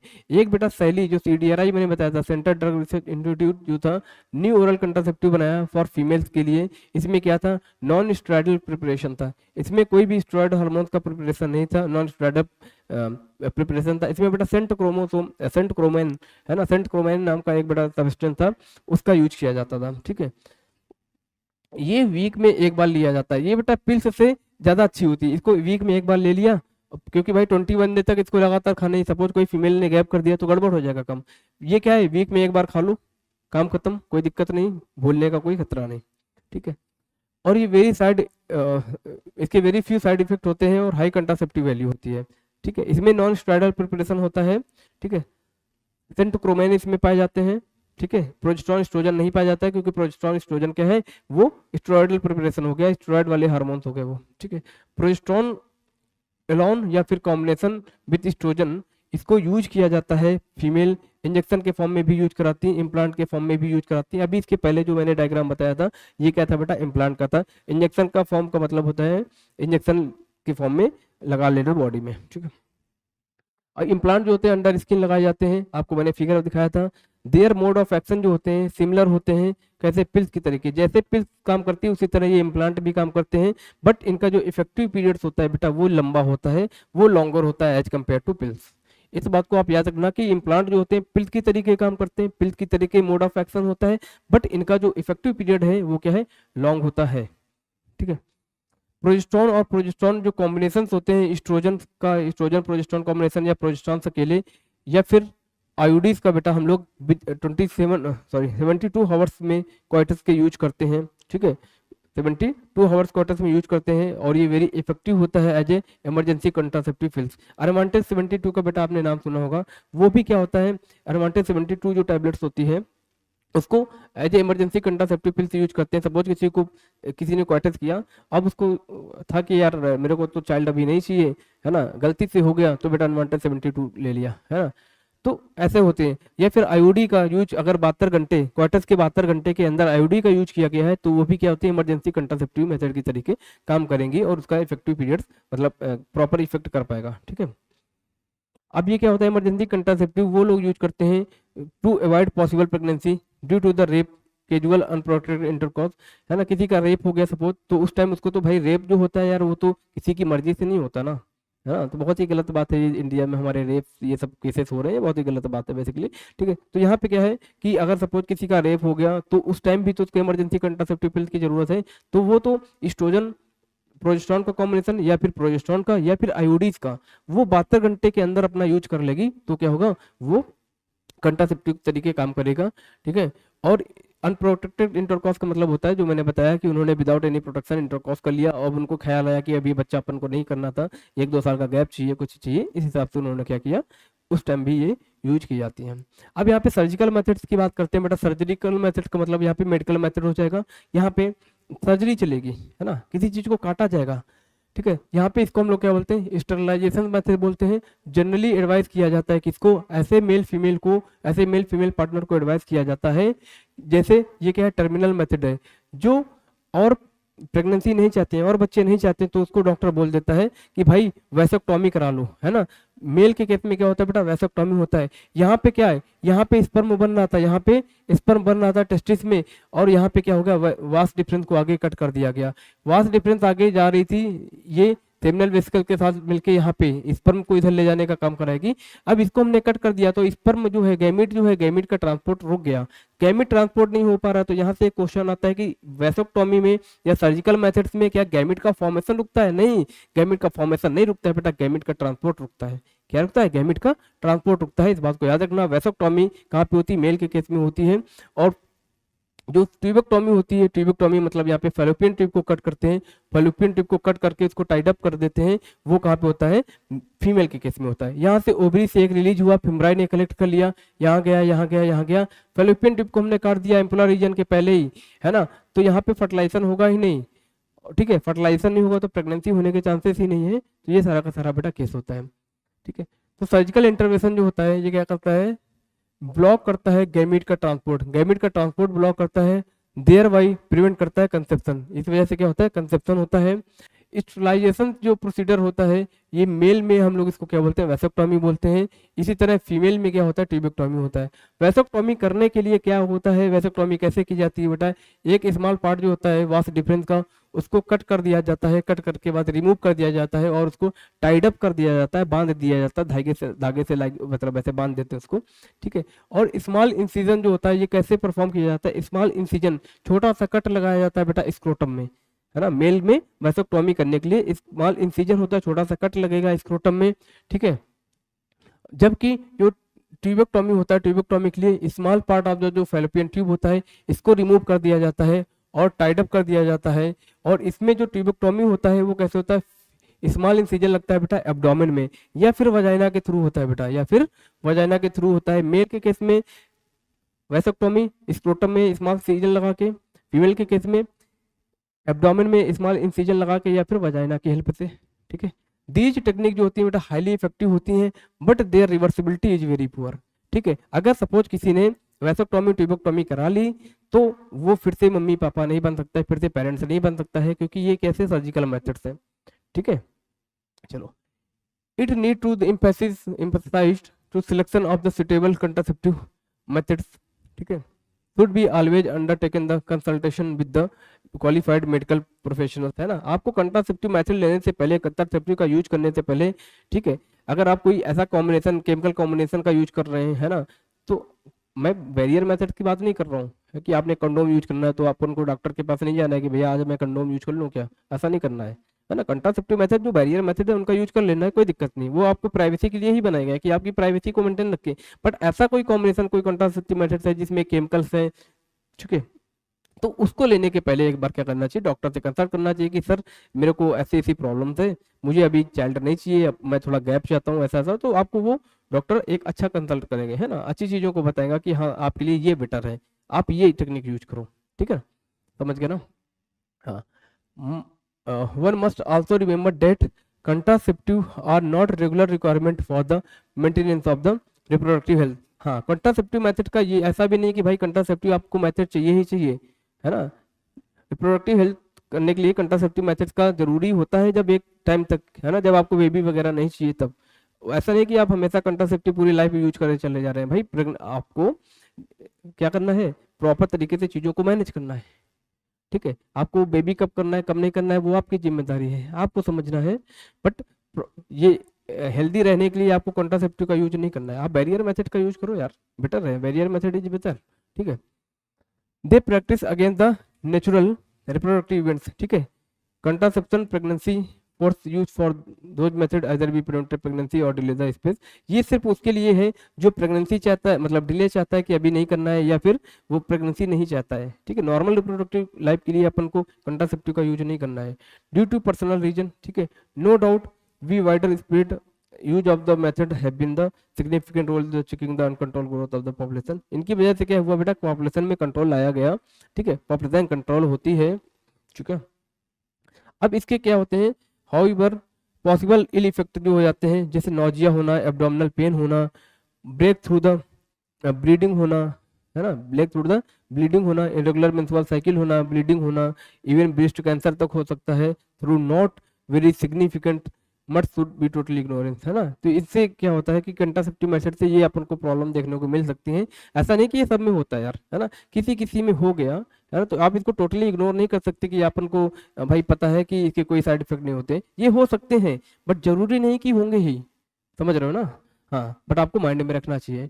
अब बात करते हैं medical termination of pregnancy. Medical तरीके से, डॉक्टर के तरीके से, मतलब आप मेडिकल फील्ड का सहारा लेके आप अपनी प्रेगनेंसी को क्या कर रहे हैं, टर्मिनेट कर रहे हैं, खत्म कर रहे हैं, अबॉर्ट करा रहे हैं। इसको बेटा हम लोग क्या बोलते हैं, एमटीपी के नाम से जानते हैं, ठीक है। क्या जानते हैं, एमटीपी के नाम से जानते हैं। ये क्या होता है, इंटेंशनल होता है, वॉलंटरी टर्मिनेशन होता है। इंटेंशनल का मतलब बेटा आप जानबूझकर, है ना, आप जान के, आप बेटा जान के करा रहे हैं, आप ये आपको पता है कि भाई अपन को प्रेगनेंसी अबॉर्ट कराना है तो करवा रहे हैं आप, ठीक है। Before fully term is called medical termination of the pregnancy, ठीक है। इसका क्या होता है, एमटीपी बोलते हैं फुल फॉर्म में, और इसका शॉर्ट में एमटीपी पूरा क्या है, मेडिकल टर्मिनेशन ऑफ प्रेगनेंसी। इसी को हम लोग क्या बोलते हैं, इंड्यूस एबॉर्शन बोलते हैं। नियरली जो 45 से 50 मिलियन एमटीपी होती हैं, ये बेटा हर साल परफॉर्म होती हैं all over the world, all over the world 45 से 50 मिलियन एमटीपी होती है। यहाँ से बेटा क्वेश्चन आता है कि कितने मिलियन एमटीपी होती है वर्ल्ड में, तो आपको पता होना चाहिए 45 से 50 मिलियन, ठीक है। World account 1/5 of the total number of the conceived pregnancy, जितनी भी कंसीव प्रेगनेंसी है उसका 1/5 जो होता है एमटीपी हो जाता है बेटा उसका, ठीक है। whether accepted or legalized MTP or not being the debate upon many country, ठीक है, इमोशन इथिकल, ठीक है, ये हो गया, ये सारी की सारी चीजें होती हैं। अब ये एमटीपी कब आई थी बेटा, एमटीपी गवर्नमेंट ऑफ इंडिया ने कब दिया था, लीगलाइज कब किया था, 1971 में किया था, और 1951 में बेटा क्या आया था, फैमिली प्लानिंग आया था। तो आपसे क्वेश्चन पूछा जाएगा एमटीपी कब हुआ था, कब इंडिया में आया था, गवर्नमेंट इंडिया ने लागू किया था इसको 1971 में। कुछ इसके स्ट्रिक्ट कंडीशन थी बेटा, है ना, इस स्ट्रिक्ट कंडीशन इसलिए थी ताकि इसका मिस यूज को रोका जा सके, है ना। किसी में अगर हम लोग स्ट्रिक्ट कंडीशन नहीं लगाएंगे तो लोग उसका मिस यूज बहुत करते हैं, ह्यूमन का नेचर है यार, हर लोग मिस यूज करते हैं, हर चीज का मिस यूज करते हैं। तो उसके लिए क्या होता है, गवर्नमेंट एक क्राइटेरिया डिसाइड करती है कि आपको ये नहीं करना है, ये करोगे तो आपको पनिशमेंट मिलेगा, ठीक है। Such restrictions are all more important to check indiscriminate illegal female feticide, इसको फीमेल की फिटिसाइड को रोकने के लिए ये सब बैन किया गया, मतलब इसमें रिस्ट्रिक्ट एक्शन लिए गए। Which is reported high in India, India में फीमेल की फिटिसाइड को बेटा, फीमेल फिटिसाइड फीमेल चाइल्ड को मार दिया जाता था, ठीक है। इसकी इन सब के लिए स्ट्रिक्ट एक्शन बनाए गए, ठीक है। वाई एमटीपी, एमटीपी क्यों करना है, obviously answer is to get right unwanted pregnancy. MTP हम लोग अनवांटेड प्रेगनेंसी को खत्म करने के लिए करते हैं, है ना। गेट राइट का मतलब होता है खत्म करना, ठीक है। Either due to the casual unprotected intercourse, ठीक है, कैजुअल अनप्रोटेक्टेड इंटरकॉर्स, या फिर फेलियर हो गया कंट्रासेप्टिव मेथड्स, है ना, कंट्रासेप्टिव मेथड्स फेलियर हो गया, या फिर अनप्रोटेक्टेड सेक्सुअल इंटरकॉर्स हो गया, तब हम लोग एमटीपी का यूज करते हैं यार। अनप्रोटेक्टेड सेक्सुअल इंटरकॉर्स हो गया तो एमटीपी के पहले भी तो चीजें होती हैं, आप इमरजेंसी कंट्रासेप्टिव पिल्स का यूज करो, ठीक है। एमटीपी तो लास्ट ऑप्शन है यार, है ना, इसको टर्मिनेट करना है, आपकी प्रेगनेंसी 1 मंथ की होगी, 2 मंथ की होगी, अब टर्मिनेट करना है तो एमटीपी का यूज किया जाता है, ठीक है। ड्यूरिंग द क्वार्टस रेप, ठीक है, MTP also essential in the certain cases, जबकि continuation of the pregnancy could be harmful, है ना। एमटीपी उस केस में वैलिड हो जाती है, मतलब उस केस में लोग ज़्यादा प्रेफर करते हैं कि सपोज कोई कंटिन्यूअस प्रेगनेंसी है, सपोज प्रेगनेंसी जो है वो चल रही है, ठीक है, और उसकी वजह से क्या है, जो फीटस का डेवलपमेंट भी दिक्कत कर रहा है, मतलब उसका डेवलपमेंट भी प्रॉपर नहीं होगा, और अगर बच्चे का जन्म होता है तो उसकी मदर की डेथ हो जाएगी, ऐसा कुछ सीन थॉट होता है बेटा, तो क्या होते हैं इन चीज़ों को फॉलो किया जाता है, ठीक है। मदर और बेटा फीटस दोनों के लिए अगर हार्मफुल है, ठीक है, दोनों की डेथ हो जाएगी, तो इस केस में एमटीपी का यूज कर लिया जाता है, ठीक है। अब एमटीपी जो होती है ये कब होती है, कब सेफ होती है, इसके बारे में देखते हैं। ये रिलेटिवली जो सेफ होती है फर्स्ट ट्रिमेस्टर, 3 मंथ में बेटा, फर्स्ट ट्रिमेस्टर बोले तो 3 मंथ, ठीक है, अप टू 12 वीक, है ना, 12 वीक तक ये एमटीपी प्रेगनेंसी के लिए सेफ होती है, ठीक है। सेकंड ट्रिमेस्टर में बेटा जब 6 मंथ हो जाएगा तो एबॉर्शन जो होता है मच मोर रिस्क और हो जाता है ना, ये रिस्क होते हैं, ठीक है, ये फीमेल के लिए रिस्क होता है, ठीक है। इसलिए बोलते हैं कि मेजॉरिटी ऑफ जो एमटीपी होती है परफॉर्म की जाती हैं illegally by the unqualified quacks, है ना। ये जो एमटीपी है बेटा भाई झोला छाप डॉक्टर भी कर रहे हैं, खुद को डॉक्टर बता रहे हैं, झोला छाप डॉक्टर भी कर रहे हैं बेटा एमटीपी, उनको नॉलेज नहीं है भाई, एक्चुअल में उनको पता ही नहीं कि भाई कब क्या हो रहा है, कब बॉडी में ऑर्गेनोजेनेसिस हो रही है, कौन सा ऑर्गन कब बना, उनको कुछ नहीं पता भाई, बस उनको दवा का नाम पता है, इंजेक्शन का नाम पता है, जाके भाई एमटीपी कर दी, हाँ, अबॉर्ट करा दिया भाई, उनको कुछ नहीं पता है, इसके बाद क्या कॉम्प्लिकेशन होंगे उनको नहीं पता है। तो इसलिए बोलते हैं कि मोस्ट ऑफ द एमटीपी जो होती है अनक्वालिफाइड डॉक्टर्स कॉक्स के द्वारा की जाती है, मतलब झोला छाप डॉक्टर के द्वारा, ठीक है।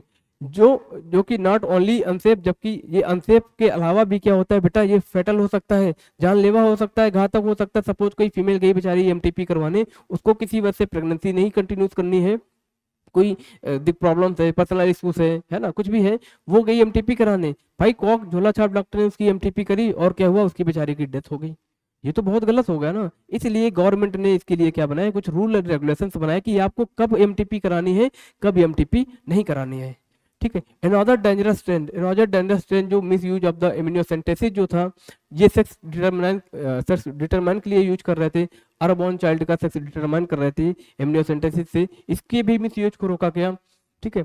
If the foetus is found to be female followed by the, ठीक है, हाँ, अगर फीटस जो फीमेल हुआ तो उसकी एमटीपी करा देते थे, अबॉर्ट करा देते थे, ठीक है। तो ये जो था टोटली कैसा था, अगेंस्ट था, इलीगल तरीका था ये, है ना। फीमेल मेल दोनों चाइल्ड को इक्वल इंपॉर्टेंस देनी चाहिए। अभी तक हमने यही सीखा है ना। मेल फीमेल कोई छोटा बड़ा नहीं भाई, सब जो फीमेल चाइल्ड है मेल चाइल्ड है दोनों के दोनों बेटा बच्चे होते हैं, है ना। हमने ही पैदा करे हैं तो हमें ही उनकी केयर करनी है, ठीक है, हमें ही उनका पूरा देख रेख करना है, हमारी एक रिस्पॉन्सिबिलिटी है। ये सारी की सारी चीजें बेटा जो आती हैं एक लीगल मेथड का बात कर रहे हैं। जब आप गवर्नमेंट के हिसाब से जैसा नियम बनाया गया है उसके हिसाब से काम करेंगे तो बेटा वो लीगल है। अगर गवर्नमेंट के अगेंस्ट जाके या जो नियम बनाए गए जो पाथवे बनाए गए आप उसको फॉलो नहीं कर रहे हैं, इनलीगल कर रहे हैं, है ना, उसके अगेंस्ट जा रहे हैं, इनलीगल तरीके से कर रहे हैं, ठीक है। चलो, such practices should be avoid because dangerous for both young ones and mother fetus, effectively counseling on need of the unprotected coitus risk factor, ठीक है। हाँ, तो आपको इलीगल एबॉर्शन नहीं कराना है भाई, प्रॉपर तरीके से जांच करा लेनी है, सब चीजें करनी है, ठीक है। और अगर आपका ये क्या हो रहा है कि first month of the first trimester है तो आपको एबॉर्शन कराने के लिए एमटीपी कराने के लिए क्या होता है, एक क्वालिफाइड डॉक्टर की जरूरत पड़ती है, ठीक है, एक क्वालिफाइड डॉक्टर की जरूरत पड़ती है। अगर सेकंड मंथ ऑफ ट्रिमेस्टर है तो आपको दो क्वालिफाइड डॉक्टर की जरूरत पड़ेगी, दो क्वालिफाइड प्रैक्टिशनर की जरूरत पड़ेगी। आप झोला छाप के पास जाके नहीं करवा सकते, है ना। लीगल तरीका तभी माना जाएगा। आप झोला छाप के पास जाएंगे चोरी छुप के करवा लेंगे, है ना, तो लोग बोलेंगे भाई ये इनलीगल तरीका है। लीगल तरीका फर्स्ट ट्रिमेस्टर में एमटीपी पॉसिबल है, कोई दिक्कत नहीं होगी, है ना। 3 मंथ तक तो करा सकते हैं, एक क्वालिफाइड डॉक्टर की जरूरत पड़ेगी। सेकंड मंथ मतलब सेकंड ट्रिमेस्टर में एमटीपी मोर रिस्की हो जाती है मदर के लिए, क्योंकि एमटीपी में फीटस तो अबॉर्ट हो जाएगा, है ना, उसकी जो जान चली जाएगी, बट मदर के लिए भी रिस्की हो जाएगा। तो सेकंड ट्रिमेस्टर में क्या करना है, आपको दो क्वालिफाइड डॉक्टर की सलाह लेनी है, उनसे जांच मतलब काउंसलिंग लेनी है, उसके बाद आप कुछ कर सकते हैं, ठीक है। अब बेटा हम लोग बात कर रहे हैं सेक्सुअल ट्रांसमिटेड डिजीज की, है ना। इसी को हम लोग डिजीज की जगह क्या बोलते हैं, इन्फेक्शन बोलते हैं। पहले इसका नाम एसटीडी था, अभी क्या हो गया, सेक्सुअल ट्रांसमिटेड इन्फेक्शन हो गया, STIs हो गया। इन्फेक्शन या फिर डिजीजेज जो होती हैं ये जो सेक्सुअल इंटरकॉर्स कर रहे हैं उस टाइम फैला, तो इसको अपन ने क्या बोला, सेक्सुअली ट्रांसमिटेड इन्फेक्शन बोल दिया गया। इसी को हम लोग वेरिनियल डिजीज बोलते हैं, क्या बोलते हैं, वेरिनियल डिजीज। इसी को रिप्रोडक्टिव ट्रैक्ट इन्फेक्शन बोलते हैं, RTI, ठीक है। रिप्रोडक्टिव ट्रैक्ट में होने वाले इन्फेक्शन को RTI बोला जा रहा है।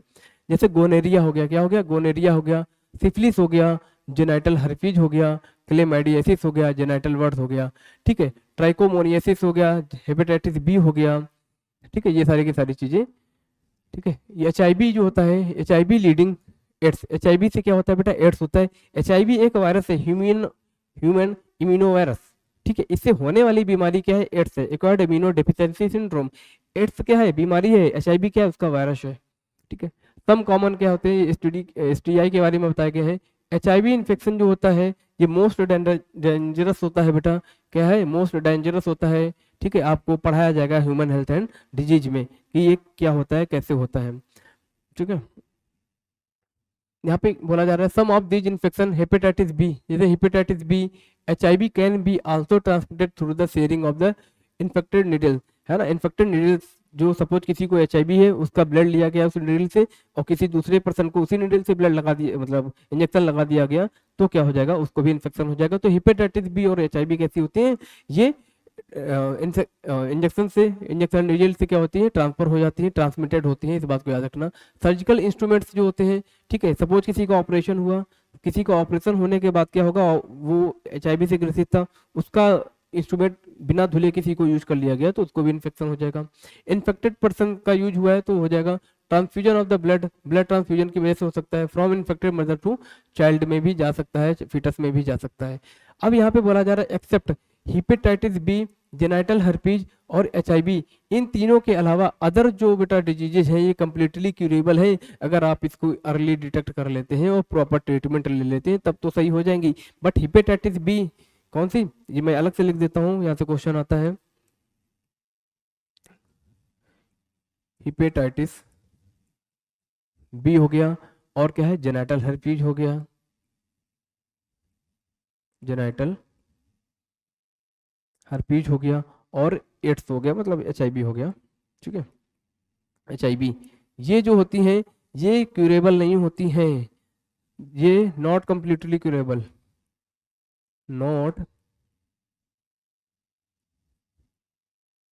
कंप्लीटली क्यूरेबल, ये कंप्लीटली क्यूरेबल नहीं होती हैं, ठीक है।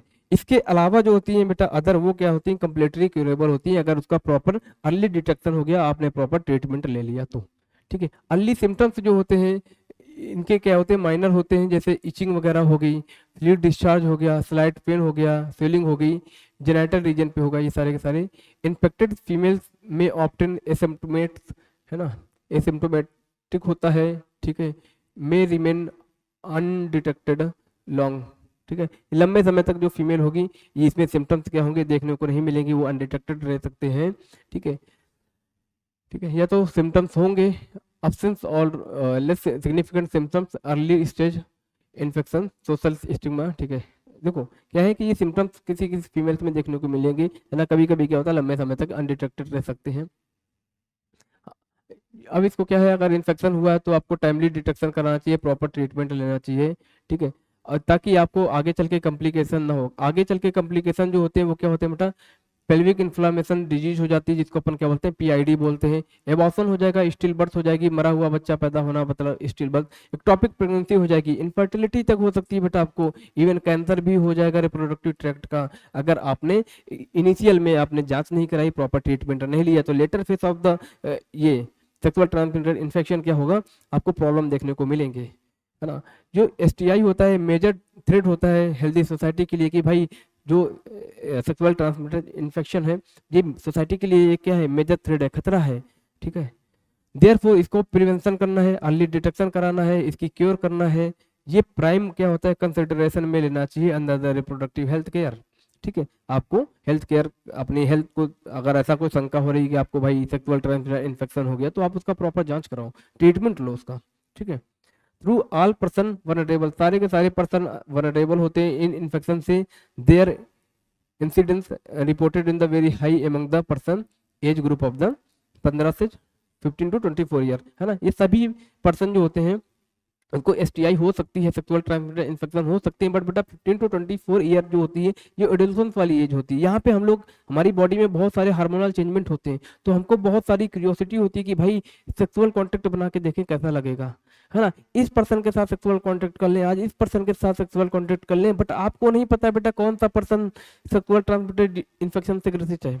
आपने उसके साथ सेक्सुअल कॉन्टेक्ट किया और क्या हुआ, आपको भी इन्फेक्शन हो गया, है ना। तो आपको नॉलेज नहीं है, उन चीजों का पता नहीं है, आप में हार्मोन चेंजमेंट हुआ, हार्मोनल चेंजमेंट की वजह से आपकी जो इंद्रियां हैं बेटा वो फड़फड़ा रही हैं, इस वजह से आपने क्या किया, सेक्सुअल कॉन्टेक्ट बेटा बना लिया, 4 लोगों के साथ सेक्सुअल कॉन्टेक्ट बना लिया, चाहे वो बेटा मेल हो चाहे वो फीमेल हो, अलग अलग मल्टीपल पार्टनर के साथ सेक्सुअल कॉन्टेक्ट बनाएगा, तो उसको खतरा होगा किस चीज का, कि इसको एसटीआई ना हो जाए, सेक्सुअल ट्रांसमिटेड इन्फेक्शन ना हो जाए। इसलिए ये जो एज ग्रुप होता है इसमें आपको बहुत ही धैर्य के साथ काम लेना होता है, धैर्य के साथ काम नहीं हो पाता है ना, क्योंकि हमारी बॉडी का जाहिर सी बात है यार, हर इंसान जो होता है ना धीरे धीरे एडल्ट होता है, एडोलसेंस एज में, प्यूबर्टी के टाइम में उसकी बॉडी में हार्मोनल चेंजमेंट होगा, तो उसको लगेगा कि भाई मेरे आगे सब बेकार है ना, हम ही दुनिया के सबसे सब श्रेष्ठ आदमी हैं और हम जो करेंगे वो ठीक है। ऐसा नहीं होता है, कभी कभी हम जो करते हैं वो गलत हो जाता है, मतलब एसटीआई हो जाएगा वहां पे फिर। चलो, age group which the you belong to, there there is the no reason to panic. आपको अगर 15 से 20 15 से 24 ईयर की एज में है तो आपको डरना नहीं है कि भाई अब मेरे को, मैंने तो कुछ नहीं किया, मैं तो निर्दोष हूँ, मैंने कुछ नहीं किया, मेरे को कैसे हो जाएगा, है ना। ऐसा नहीं, जो कांड करेगा बेटा, जो काम करेगा, है ना, जो मल्टीपल पार्टनर के साथ सेक्सुअल कॉन्टेक्ट करेगा उसी को होगा, है ना। कोई सज्जन व्यक्ति है, कुछ नहीं कर रहे हैं, 15 से 24 साल की 24 ईयर की एज का है, आराम से मस्त पढ़ाई कर रहा है, नीट की तैयारी कर रहा है, उसको दुनिया से कोई मतलब नहीं है, तो उसको एसटीआई नहीं होगा ना यार। जो इधर उधर घूमेगा, ये सब कांड करेगा बेटा, है ना, मल्टीपल पार्टनर के साथ सेक्सुअल कांटेक्ट करेगा, उसको तो चांसेस ही है ना। तो डरना नहीं है कि भाई आप 15 से 24 ईयर की एज में तो मेरे को एसटीआई हो जाएगा, ऐसा कुछ नहीं है ना। प्रिवेंशन बेटा हमारे लिए बहुत जरूरी होता है, प्रिवेंशन, बचाव बहुत जरूरी है, बचाव करोगे तो आपको बीमारी ही नहीं होगी, ठीक है। चलो, अब यहाँ पे सिंपल प्रिंसिपल क्या होता है कि ऐसे लोगों के लिए ये खतरेदार होता है जो आपको क्या करना है, अवॉइड करना है। Sex with unknown partner, multiple partner, आपको मल्टीपल पार्टनर के साथ सेक्सुअल कॉन्टेक्ट नहीं बनाना है, क्योंकि आपको नहीं पता है कि वो पार्टनर कैसा है, उसको कौन सी बीमारी नहीं पता ना आपको।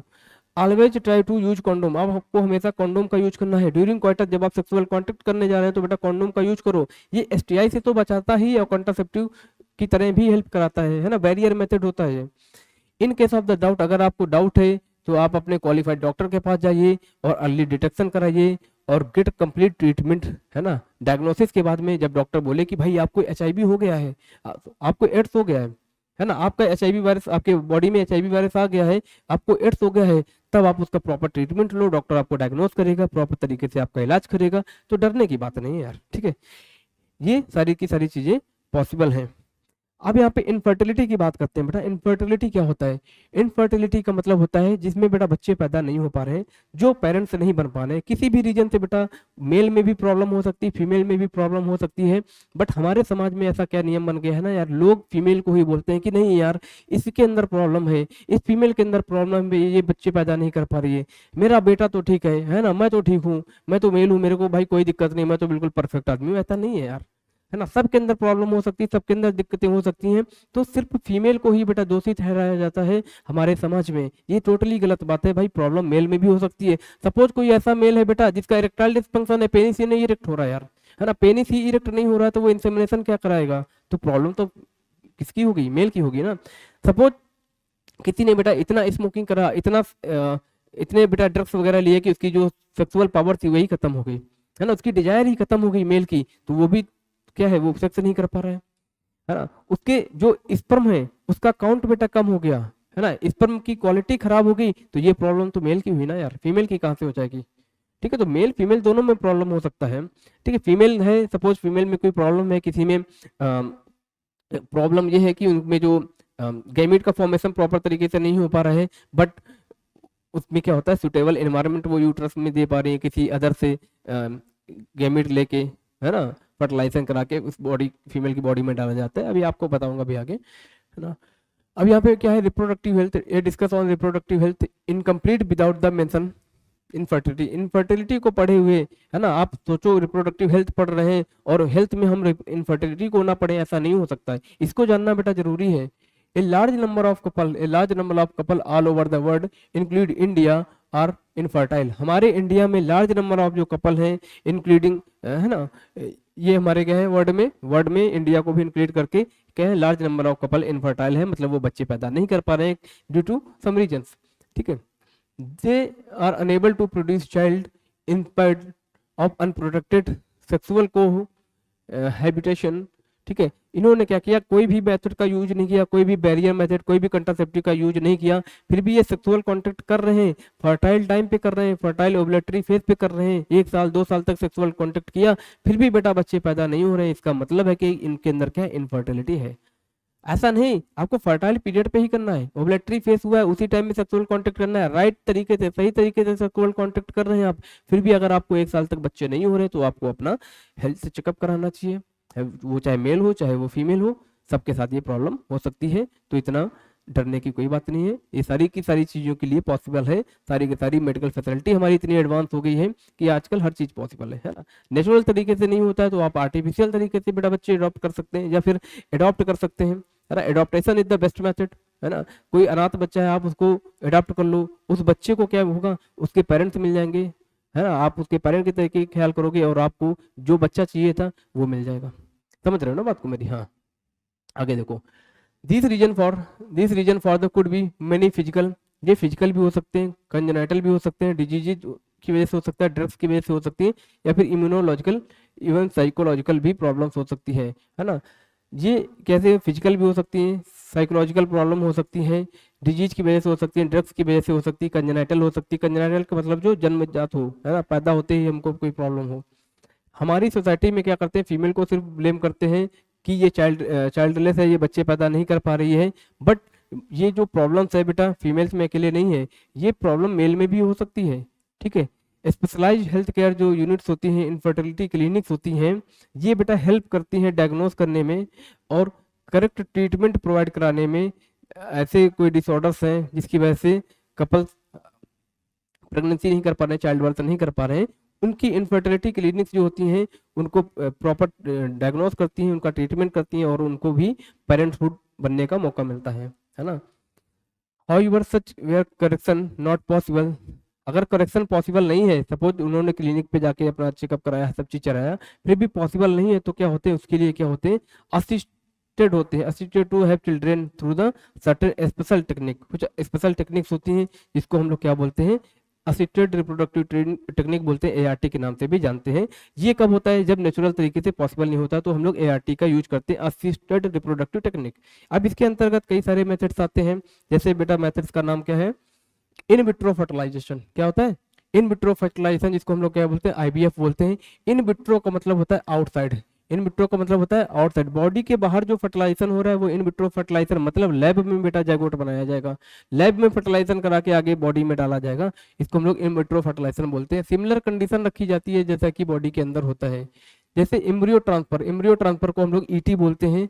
ये एक टाइप का मेथड है बेटा। इनफर्टिलिटी वाला जो मैंने पेज पढ़ाया है, इससे एक क्वेश्चन आता है, इनफर्टिलिटी से एक क्वेश्चन आएगा, ठीक है। ऐसे मैसेज कब होते हैं? एम्ब्रियो ट्रांसफर जैसे हो गया, एम्ब्रियो का ट्रांसफर कब करेंगे, ठीक है। ये क्या होता है? इसको हम लोग टेस्ट ट्यूब बेबी के नाम से भी जानते हैं। बेबी का टेस्ट ट्यूब बेबी जो होता है बेसिकली हम लोग जिप्ट के नाम से जानते हैं। इसको क्या बोलते हैं? Zygote intra fallopian transfer. ये क्या हुआ? ये हुआ जिप्ट, जाइगोट इंट्रा फैलोपियन ट्रांसफर होता है। और ये क्या है हमारा? इसका मेथड होता है टेस्ट ट्यूब का, ठीक है।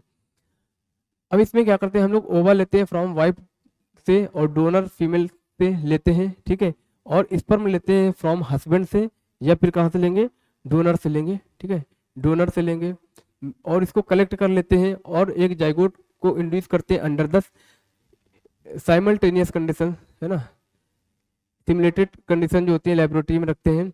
जाइगोट जो होता है अर्ली एम्ब्रियो होता है, 8 ब्लास्टोमर, अप टू 8 ब्लास्टोमर के जो एम्ब्रियो होता है, जाइगोट होता है, उसको ट्रांसफर किया जाता है फैलोपियन ट्यूब में। 8 ब्लास्टोमर तक के एम्ब्रियो को फैलोपियन ट्यूब में ट्रांसफर किया जाएगा। इस प्रोसेस को हम लोग क्या बोलते हैं? Zygote intra fallopian transfer. क्या बोलते हैं बेटा? जिप्ट। इसी को हम लोग टेस्ट ट्यूब बेबी बोलते हैं, इसी को क्या बोलते हैं? टेस्ट ट्यूब बेबी बोलते हैं। इस बात को याद रखना, टेस्ट ट्यूब बेबी बोलते हैं इसी को, टेस्ट ट्यूब बेबी बोलते हैं इसको, ठीक है। अब क्या होता है? Embryo with more than 8 blastomere, 8 blastomere से ज्यादा जो होता है इसको हम लोग एम्ब्रियो को यूट्रस में ट्रांसफर करते हैं। इसको हम लोग क्या बोलते हैं? Intra uterine insemination. क्या बोलेंगे? Intra uterine insemination to complete the further development. और यूट्रस की बात क्या होता है? उसका फर्दर डेवलपमेंट कंप्लीट हो जाता है। Embryo form by the in vitro fertilisation, embryo जो होता है इसमें हम जो करते हैं जब इंट्रा यूट्राइन ट्रांसफर करते हैं तो फर्दर डेवलपमेंट होता है। एम्ब्रियो जो फॉर्म होता है बाई इन विवो फर्टिलाइजेशन, ठीक है। इन विवो फर्टिलाइजेशन का मतलब होता है गैमीट जो होता है विद इन बॉडी, ये इसका फ्यूजन होगा, ठीक है। एम्ब्रियो ट्रांसफर में फ्यूजन जो होता है बॉडी के अंदर होता है। Use for such transfer to assist the female who can not conceive, है ना। ये किसके लिए यूज किया जाता है? जो फीमेल कंसीव नहीं कर पा रही है, ठीक है, उसके लिए। अब यहाँ पे क्या होता है? Transfer of an ova collected from the donor into the fallopian tube, ठीक है। Gamete intra fallopian transfer another method होता है, अनदर मेथड होता है who can not produce ones, जो गैमीट को प्रोड्यूस नहीं कर पा रही है बट बेटा वो सुटेबल एनवायरनमेंट दे पा रही है, वो फीमेल सुटेबल एनवायरनमेंट दे पा रही है, ठीक है। But can provide suitable environment for the fertilisation, वो फर्टिलाइजर के लिए सुटेबल एनवायरनमेंट प्रोवाइड करा रही है। एंड फर्दर डेवलपमेंट, और उसका फर्दर डेवलपमेंट हो पा रहा है, ये अनदर मेथड होता है, ठीक है। इसको हम लोग क्या बोलते हैं? जिप्ट बोलते हैं। जिप्ट का मतलब क्या है? Gamete intra fallopian transfer. ये ऐसी फीमेल में किया जाएगा जो गैमीट को प्रोड्यूस नहीं कर पा रही है बट इसका यूट्रस, ठीक है, ये कहीं बाहर से गैमीट ले लेंगे, है ना, किसी डोनर फीमेल से गैमीट लेके, एक को लेके और अपने हस्बैंड का जो स्पर्म है उसको लेके फर्टिलाइजेशन के बाद लैब में इसकी बॉडी में डाल दिया जाएगा तो ये सुटेबल एनवायरनमेंट प्रोवाइड करा देंगे बट गैमीट को प्रोड्यूस नहीं कर पा रही है, ठीक है। अब होता है बेटा intracytoplasmic sperm injection. Intracytoplasmic sperm injection को ICSI बोलते हैं। ये अनदर स्पेशल प्रोसीजर होता है फॉर्म एक एम्ब्रियो बनाने के लिए लेबोरेटरी में, ठीक है। स्पर्म को डायरेक्टली क्या करते हैं? इंजेक्ट करते हैं ओवा में। ये जो है जो इंट्रासाइटोप्लाज्मिक स्पर्म इंजेक्शन है ये मेल की प्रॉब्लम है, मेल का स्पर्म जो है वो हेल्दी नहीं है, उसमें मोर्टेलिटी नहीं है, तो क्या करते हैं? मेल का स्पर्म लेते हैं इंजेक्शन से, माइक्रो इंजेक्शन से, और उसको जो फीमेल का एग है उसके डायरेक्टली न्यूक्लियस में डाल देते हैं, ठीक है। इनफर्टिलिटी केसेस जो either due to inability of the male partner, ऐसे मेल में कि मतलब उसकी मेल का जो है स्पर्म मोटाइल नहीं है या फिर मेल नहीं है, ठीक है, इंसेमिनेट नहीं कर पा रहा है, ठीक है, या फिर या due to low sperm count, या तो उसका जो स्पर्म काउंट है वो लो हो गया, उसके लिए अपन इसको करते हैं, ठीक है। हाँ, तो यहाँ पे क्या होगा कि अब जो एक होता है क्या ना, ठीक है, जिसमें लो स्पर्म काउंट हो गया, ठीक है, इजैकुलेशन में लो स्पर्म काउंट हो गया, ठीक है, तो इसको हम लोग आर्टिफिशियली कनेक्ट करते हैं, आर्टिफिशियली इंसेमिनेशन करते हैं, AI बोलते हैं। ठीक है। दिस टेक्निक सीमेन को कलेक्ट करते हैं आइदर फ्रॉम द हस्बैंड या फिर हेल्दी डोनर से, और इसको आर्टिफिशियली क्या करते हैं, इंट्रोड्यूस करते हैं वाजाइना में, ठीक है, और इनटू यूट्रस में, इसको हम लोग इंट्रा यूट्राइन इंसेमिनेशन बोलते हैं। फीमेल में ये होता है, फीमेल में ऐसे करते हैं। Many of the technique require extremely high handling to specialised profession. ये जो टेक्निक सारी की सारी होती हैं, ये एक अच्छे क्वालिफाइड डॉक्टर और एक अच्छे जो एक्सपर्टीज होते हैं, एम्ब्रोलॉजिस्ट वगैरह होते हैं, वो बेटा ये कर पाते हैं, ठीक है। एंड एक्सपेंसिव भी होती है, इसके इंस्ट्रूमेंट जो होते हैं बहुत महंगे आते हैं, इस वजह से सभी लोग इसका फायदा नहीं उठा पाते हैं। ये टेक्निक जो होती है बहुत ही कॉस्टली होती है, ठीक है। ये जो फैसिलिटी अवेलेबल होती है, ये कुछ ही कंट्री में होती है क्योंकि हाई कॉस्टली होती है, ठीक है। बेनिफिट जो होते हैं अफोर्डेबल ओनली लिमिटेड, तो जो चीज़ें महंगी होंगी उसको बेटा कुछ लिमिटेड चीज, लिमिटेड लोग ही तो यूज कर पाएंगे। इमोशंस और रिलीजियस सोशल जो फैक्टर्स होते हैं आल्सो डिटरेंट होते हैं एडॉप्टेशन ऑफ दिस मेथड, ठीक है। हाँ, इस मेथड में क्या होता है, कुछ लोग बोलते हैं कि अरे भाई ये तो किसी दूसरे पर्सन का स्पर्म है ना, अपनी बॉडी में हम कैसे यूज करा सकते हैं, ये तो किसी दूसरे फीमेल का एग है, हम कैसे ले सकते हैं, है ना। तो ये सारी की सारी चीज़ें प्रॉब्लम्स आती हैं, बट आजकल ये सब ऐसा कोई सोचता नहीं है यार, ठीक है। तो इसमें क्या होता है, और एडाप्टेशन जो होता है, ठीक है, यहाँ पे एडाप्टेशन जो होता है कि आप किसी बच्चे को एडॉप्ट कर लें, ठीक है, वो ज़्यादा बेटर होता है, ठीक है। Our law permit that legal adaptation, आप लीगल एडाप्टेशन कर लो, ठीक है। ये बेस्ट मेथड होता है कपल्स को, आप पेरेंट्स बनने के लिए बेस्ट मेथड है भाई। बच्चे नहीं हो रहे तो आप किसी अनाथ बच्चे को अडॉप्ट कर लो, ये बेटर होता है, ठीक है। अब बेटा कुछ क्वेश्चन प्रैक्टिस कर लेते हैं, ठीक है। एमनियोटिक एमनियोसेंटेसिस होती है एक technique which the fluid taken from the, कहाँ से लेते हैं, फ्लूइड विच फीटस प्रेजेंट, है ना, जहाँ से फीटस प्रेजेंट होता है इसको फ्लूइड को लेते हैं। फॉलोइंग आरसीएच प्रोग्राम किसके लिए होता है, अवेयरनेस क्रिएट करना in public, building reproductive healthy society. RCH किसके लिए होता है, building reproductive healthy society. Name of the first action plan initiated 1951, बेटा फैमिली प्लानिंग, क्या था, फैमिली प्लानिंग इंडिया ने लागू किया था। एमनियोसेंटेसिस इज द प्रोसेस, ठीक है, इसमें हम लोग क्या करते हैं, determine hereditary disease of embryo, ठीक है, नो अबाउट डिजीज ब्रेन। तो इसमें क्या होता है बेटा, सेकंड की बात करेंगे, जो हेरिडिटी है जेनेटिक डिसऑर्डर, उसको अपन डिटेक्ट कर लेते हैं। अब ये क्या है, इम्प्रूव्ड हेल्दी सोसाइटी के बारे में क्या होता है, better awareness about the sex related matter, ये बात सही है। Increase number of the medical assisted delivery, ये बात भी सही है। Better post natal care, increase maternal infant rate, है ना, मोर्टेलिटी रेट को नहीं इंक्रीज करना है भाई, डिक्रीज करना है। Decrease number of the couple with the small family, ये बात गलत है। Better detection the cure of study, सही है। Overall increase the medical assisted sex related, ठीक है। तो अपन करेक्ट बताना, तो ए बी सी एफ और जी, ये बेटा सही है, ठीक है। इसमें देखेंगे according to World Health Organization provide the total wellbeing, ठीक है, ये सारी की सारी चीज़ें सही है। फैमिली प्लानिंग कब आया था बेटा, 1951 में आया था, 1971 में तो एमटीपी आया था, ठीक है। तो फर्स्ट स्टेटमेंट सही है, सेकंड क्या है, इनकरेक्ट है, इस बात को याद रखना। इम्यूनोसेंटेसिस क्या होता है, इसमें क्या होता है, डिसऑर्डर को डिटेक्ट करते हैं। फर्स्ट का सी बेटा जिस ऑप्शन में दिया उसको देखो, तो बी वाला ये क्या होगा, गलत हो जाएगा। मैरिजेबल एज जो होती है बॉय के लिए 21 ईयर होती है, थर्ड का ए आ जाएगा, थर्ड का ए बेटा इसमें दिया गया है, तो आंसर क्या हो जाएगा, और देखते हैं स्लोगन हम दो हमारे दो, फोर्थ का भी, तो बेटा आंसर इसका क्या आ जाएगा, फोर्थ आ जाएगा। Introduction of the sex education should be the provide right information, ये बात सही है। Introduction of the sex education discourage from the believing myth, ये बात सही है। तो दोनों को दोनों बेटा बोथ असर्शन और रीजन करेक्ट है, reason is the correct explanation of the assertion, ठीक है। Which of the following can not be considered the natural method of contraception, कौन सा नेचुरल मेथड नहीं है बेटा, कॉन्डोम तो बैरियर मेथड आता है, तो ये कहाँ नेचुरल हो जाएगा। Natural method work on principle of the periodic physical meeting of the sperm and ओवा, ठीक है। ये क्या करती है, अवॉइडिंग चांसेस ऑफ द ओवा and sperm meeting, preventing ovulation, prevent gamete transport, ये बात तो गलत होगी। Preventing physical meeting of the, ठीक है, ये हो गई, ये फिजिकल नहीं होगी। प्रिवेंटिंग ओवुलेशन, नेचुरल में की बात कर रहा है, तो प्रोवाइडिंग अवॉइडिंग चांस, ये ठीक है, sperm meeting. Contraceptive through the periodic absence, ये क्या है, अवॉइडिंग कब करना है अपन को, ओवुलेटरी फेज के टाइम अवॉइड कराना है। रिदमिक पीरियड जो होता है अवॉइड द 10 से 17 दिन के बीच में बेटा क्या कराना है आपको, सेक्सुअल कॉन्टेक्ट नहीं करना है, इस टाइम फर्टिलिटी जो क्या बोलते हैं फर्टाइल पीरियड होता है ये। और आगे देखते हैं बेटा क्वेश्चन, यहाँ पे दिया है infertility in availability of the child, 1 year तक क्या हो रहा है, अगर आप सेक्सुअल कॉन्टेक्ट कर रहे हैं फिर भी बच्चे नहीं हो रहे तो क्या है, इनफर्टिलिटी है। ART require the extremely precision of handling, ये बात सही है। ART precisely avail the only the very few country, ये बात भी सही है, दोनों को दोनों स्टेटमेंट कैसे हैं बेटा, करेक्ट है। जिप्ट क्या होता है, जाइगोट इंट्राफेलोपियन ट्रांसफर, ठीक है, जो transfer of the embryo up to eight blastomere है ना, इसको हम लोग बोलते हैं ओविडक्ट में, ठीक है। तो फर्स्ट का बी बेटा देखेंगे, थर्ड ऑप्शन में है, ठीक है, ये हो गया fusion of the within the female body in vitro fertilisation, ठीक है, ये हो गया। सेकंड का क्या हो जाएगा, IVF in vitro fertilisation embryo transfer हो जाएगा। और इसका थर्ड का क्या हो जाएगा, सी हो जाएगा ट्रांसफर ऑफ द, ये ओविडक्ट में करते हैं हम लोग ट्रांसफर ओवा का। और फोर्थ का क्या हो जाएगा, डे हो जाएगा, ठीक है। तो बेटा अभी तक हमने ये सारा का सारा चैप्टर कर लिया, NCERT कर लिया, कुछ क्वेश्चंस भी कर लिए। आई होप आपने एंजॉय किया होगा इस चैप्टर को, बेटा पढ़ते रहें, बेस्ट ऑफ लक, मिलते हैं नेक्स्ट वीडियो में, जब तक लिए टाटा बाय।